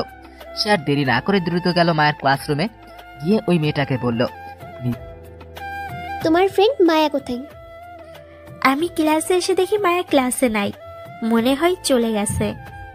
নিধি তখন আরো দু একজনের কাছে মায়ের কথা জানতে চায়, তখন তারা বলে মায়া নাকি বাকি ক্লাস না করে চলে গেছে। নিধি তখন দেরি না করেই চলে যায় সীমান্তের ক্লাসে, গিয়ে দেখে আতিক ব্যাগ নিয়ে চলে যাচ্ছে। তখন নিধি বলল, আতিক সীমান্ত কোথায়? তাড়াতাড়ি বল। মায়া ওর ক্লাসে আছে। আপু আমি খুব তাড়ায় আছি, এখন কথা বলতে পারবো না। সীমান্ত একটু বাইরে গেছে, একটা জরুরি কাজ আছে। কিসের জরুরি কাজ বল আমাকে, নাহলে এখান থেকে এক পাও সামনে যেতে পারবি না। এই কথা বলে আতিক চলে যায়, আর নিধি ওখানে বসে পড়ে আর কান্না করতে থাকে। তখন নিধির ফ্রেন্ড রুহি এসে বলে, কি রে নিধি, কান্না করছিস কেন? সীমান্ত আমার সাথে চিট করছে। কি বলছিস এসব নিধি? সীমান্ত তোকে চিট করেছে মানে কি? সীমান্ত আমার সাথে প্রেমের অভিনয় করে কালকে অন্যজনকে কাজে অফিসে নিয়ে বিয়ে করেছে। সীমান্ত তোর সাথে কি করে এমন করতে পারে? তাহলে তুই এখন কি করবি? নিধি চোখের পানি মুছে উঠে দাঁড়ায় আর রুহিকে বলে, সীমান্ত কখনোই নিধিকে চিনতে পারে নাই। ও আমাকে ধোকা দিতে চাইলেও আমি তা হতে দিব না, কারণ নিধি কখনো হাঁটতে শিখে নাই। এখন কি করবি তুই? আমি আজকে সীমান্তকে বিয়ে করব, তোরা খালি দেখে যা আমার খেলা। এই কথা বলে নিধি সরাসরি বাড়ি চলে যায়। যাওয়ার সময় সীমান্ত বেশ কয়েকবার কল দেয় নিধি, কিন্তু সীমান্ত রিসিভ করে না। আর নিধি তখন সত্যি ধরে নেয় সীমান্ত তাকে ধোকা দিচ্ছে। আর এইসব যতই নিধি ভাবছে, তার রাগ যেন ততই বাড়ছে। নিধি বাড়িতে এসে ড্রয়িং রুমের জিনিস একটা একটা করে ভাঙতে থাকে, আর জিনিস ভাঙার শব্দ পেয়ে বাড়ির সবাই তাড়াতাড়ি ড্রয়িং রুমে এসে দেখে নিধি সব ভাঙছে। তখন নিধির মা বলে, কি রে, কি হয়েছে তোর? এভাবে জিনিস কেন ভাঙছিস তুই? বল কি হয়েছে? আমি আজকে সীমান্তকে বিয়ে করতে চাই। তুই কি বলছিস? আজকে বিয়ে করবি মানে? বিয়ে কি কোনো ছেলে খেলা নাকি যে তুই বললি আর বিয়ে হয়ে গেল? আমি যখন বলছি আজকে বিয়ে করব, তার মানে আজকেই করব। তোমরা কিভাবে ব্যবস্থা করবে তা তোমরা জানো। আর যদি আজকে বিয়ে না হয় তাহলে আমি আত্মহত্যা করব, আর আমার মৃত্যুর জন্য তোমরা দায়ী থাকবে। নিধির এমন কথা শুনে সবাই অবাক হয়ে গেল। তখন নিধির মা বলল, নিধির এই কথা শুনে সবাই বেশ ভয় পেয়ে যায়, কারণ নিধি আর যাই বলে কখনো মরার কথা বলে না। তখন নিধির ভাই নিশাদ বলে, নিধি তার ভাইয়ের কথা শুনে কান্না করে দেয়। তখন নিধি বলে, নিধি বোন আমার, তোর কি হয়েছে আমাকে বল, কেন তুই এরকম করছিস? সীমান্ত কি তোকে কিছু বলেছে? ভাইয়া, সীমান্ত আমার সাথে চিট করেছে। সীমান্ত চিট করছে মানে কি বলছিস এসব? হ্যাঁ ভাইয়া, আমি ঠিক বলছি। সীমান্ত আমাকে ঠকিয়ে কালকে অন্য একটা মেয়েকে বিয়ে করেছে কাজী অফিসে। নিধি, তোর কোথাও ভুল হচ্ছে। আমরা সীমান্তকে খুব ভালো করে চিনি, ও কখনো এমন কাজ করতেই পারে না। আমার কোথাও ভুল হচ্ছে না। যে মেয়েকে সীমান্ত বিয়ে করেছে তার বান্ধবী নিজে আমাকে বলেছে, আর আমি সীমান্তের ফ্রেন্ডকেও জিজ্ঞাসা করেছি, সেও বলেছে সীমান্ত কাজী অফিসে গেছে। তার মানে আমি নিশ্চিত সীমান্ত আমাকে ছেড়ে অন্য মেয়েকে বিয়ে করেছে। নিধির কথা শুনে সবাই কিছুতে বিশ্বাস করতে পারছে না সীমান্ত এমন কাজ করবে। তাই আবার নিশাদ বলে, তারপরও আমার মনে হয় এখানে অন্য কোনো বিষয় আছে যা তুই হয়তো জানিস না, তাই তুই সীমান্তকে ভুল বুঝতেছিস। একটু সময় নে, দেখবি সব ঠিক হয়ে যাবে। আমার কোনো ভুল হচ্ছে না। আর তুমি বলছো সময় নিতে? আমি এখানে সময় নিয়ে বসে থাকি আর ওইদিকে সীমান্ত বউ নিয়ে চলে আসুক, তা তো আমি হতে দিব না। আমি আজকেই বিয়ে করব, তাতে আমার ধারণা ঠিক হোক আর ভুল হোক। আর যদি আজকে বিয়ে না হয় তাহলে আমি আজকেই আত্মহত্যা করব। এখন ভেবে দেখো তোমরা কি করবা? আমার বিয়ে দেখবা নাকি আমার মরা মুখ দেখবা? সিদ্ধান্ত তোমাদের। এই কথা বলে নিধি তার রুমে চলে যায়। সে রুমে গিয়েই সীমান্তকে কল দিতে থাকে, কিন্তু সীমান্ত কল এখনো রিসিভ করছে না, কারণ সীমান্তের ফোন পকেটে চাপ লেগে সাইলেন্ট হয়ে যায়, যার ফলে সীমান্ত বুঝতে পারছে না যে কেউ কল দিছে। এদিকে নিধির এরকম কথা শুনে সবাই মিলে আলোচনা করে সিদ্ধান্ত নেয় যে আজকে রাতেই পারিবারিকভাবে নিধি আর সীমান্তের বিয়ে হবে। পরে একসময় বড় অনুষ্ঠান করা হবে। নিধিকে বিয়ের কথা বলতেই নিধি অনেক খুশি হয়ে যায় আর মনে মনে রাখতে থাকে সীমান্তের উপর। নিধি ভাবছে একবার বিয়েটা হয়ে যাক, পরে সীমান্তকে দেখে নিবে। তারপর নিধির পরিবারের সবাই মিলে সীমান্তের বাসায় চলে যায়, কারণ বিয়েটা সীমান্তের বাসায় হবে। অন্যদিকে আমি কলেজ থেকে বের হয়ে আর বাসায় যাইনি। সারাদিন অনেক জায়গায় ঘুরে আতিক আর মায়ের বিয়ের সব ব্যবস্থা করে ফেলছি, যাতে কালকে তাদের বিয়ে দিতে কোনো সমস্যার মুখোমুখি হতে না হয়। আর এইসব করতে করতে প্রায় সন্ধ্যা হয়ে আসছে। সারাদিন মোবাইলটাও হাতে নেওয়া হয় নাই, তাই পকেট থেকে ফোনটা হাতে নিতেই চোখ আমার কপালে উঠছে, কারণ মোবাইলে চেয়ে দেখে নিধি কল দিছে 100 বার, আম্মু কল দিছে 40 বার। আব্বু কতবার দিছে তা না হয় নাই বললাম। আমার ফোন যে সাইলেন্ট হয়েছিল আমি বুঝতেই পারি নাই। তখন আমি আম্মুকে কল দিলাম, আর আম্মু কল ধরে, ওই হারামজাদা তুই কোথায় আছিস? আম্মু আমি একটা কাজে আসছিলাম, তার জন্য বাড়িতে আসতে পারি নাই, আর আমার ফোন সাইলেন্ট ছিল, তাই তোমাদের কল ধরতে পারি নাই। আরে রাখ তোর কাজ, তুই যেখানে আছিস 30 মিনিটের মধ্যে বাসায় আসবি। আচ্ছা আমি আসছি। বাসায় কি হয়েছে নাকি? তুই তাড়াতাড়ি বাসায় আয়, তাহলে নিজেই দেখতে পারবি বাসায় কি হয়েছে। কথা বলে আম্মু কলটা কেটে দিল, কিন্তু আমি কিছুতেই বুঝতে পারলাম না আম্মু এইভাবে কেন কথা বললো। আর বাসায় অনেক চিৎকার চেঁচামেচির আওয়াজ শোনা যাচ্ছিল মোবাইলে। আবার নিধিকে কল দিলাম, কয়েকবার সেও কল ধরলো না। মনে হয় রাগ করছে আমার উপর, কারণ পাগলিটাকে আজ সারাদিন কল দিই নাই। আর এইসব কথা ভাবতে ভাবতেই বাসায় চলে আসি। আমি বাসার ভিতর যেতেই আব্বু বলল, সারাদিন কোথায় ছিলে তুমি? আব্বু একটা কাজ ছিল, তাই একটু বাইরে ছিলাম। যাও তাড়াতাড়ি এগুলো পরে রেডি হয়ে আসো। আমি তো আব্বুর ব্যবহারে অবাক হয়ে গেছি, কারণ আব্বু কখনো আমার সাথে রাগ করে কথা বলে না। আর তার চাইতে বেশি অবাক হয়েছি বাসায় যখন সবাইকে দেখলাম। তখন আমি বললাম, আব্বু এখন পাঞ্জাবি পরে কি হবে? তোমার আর নিধির বিয়ে এখন, বেশি কথা না বলে তাড়াতাড়ি এগুলো পরে রেডি হয়ে চলে আসো, কাজে এখনই চলে আসবে। আমি আর কিছু বলার সাহস পেলাম না, কারণ আব্বু এমনিতেই রেগে আছে, কিন্তু রেগে থাকার কারণটা এখনো আমার অজানা। আর কারো কাছে কিছু জানতে চাইবেও সে ব্যবস্থাও নাই, কারণ সবাই যে যার মতো ব্যস্ত। তাই আর কিছু না বলে চলে গেলাম আমার রুমে। কিন্তু নিধিকে আসার পর থেকে দেখলাম না, কোথায় আছে কে জানে। আমি রেডি হয়ে রুমে বসে আছি, এমন সময় আমার বোন সারা এসে বলল, ভাইয়া নিচে আসো, সবাই তোমার অপেক্ষা করছে। আসতেছে, কিন্তু এগুলা কি হচ্ছে আমাকে একটু বলবি বোন? কি আবার হবে, তোমার বিয়ে হচ্ছে, বাকিটা বিয়ের পর জানতে পারবে। এখন নিচে আসো তাড়াতাড়ি। কি আর করা, গেলাম নিচে। নিচে গিয়ে দেখি কাজী সহ সবাই চলে আসছে। নিধিকেও খুব সুন্দর করে বউ সাজানো হয়েছে, দেখতে একদম ডানাকটি পরীর মতো লাগতেছে। তারপর আমাকেও নিধির পাশে বসানো হলো, কিন্তু একটা বিষয় খেয়াল করলাম, আমি নিধির দিকে 2-3 বার তাকালেও নিধি আমার দিকে সেভাবে তাকায়নি।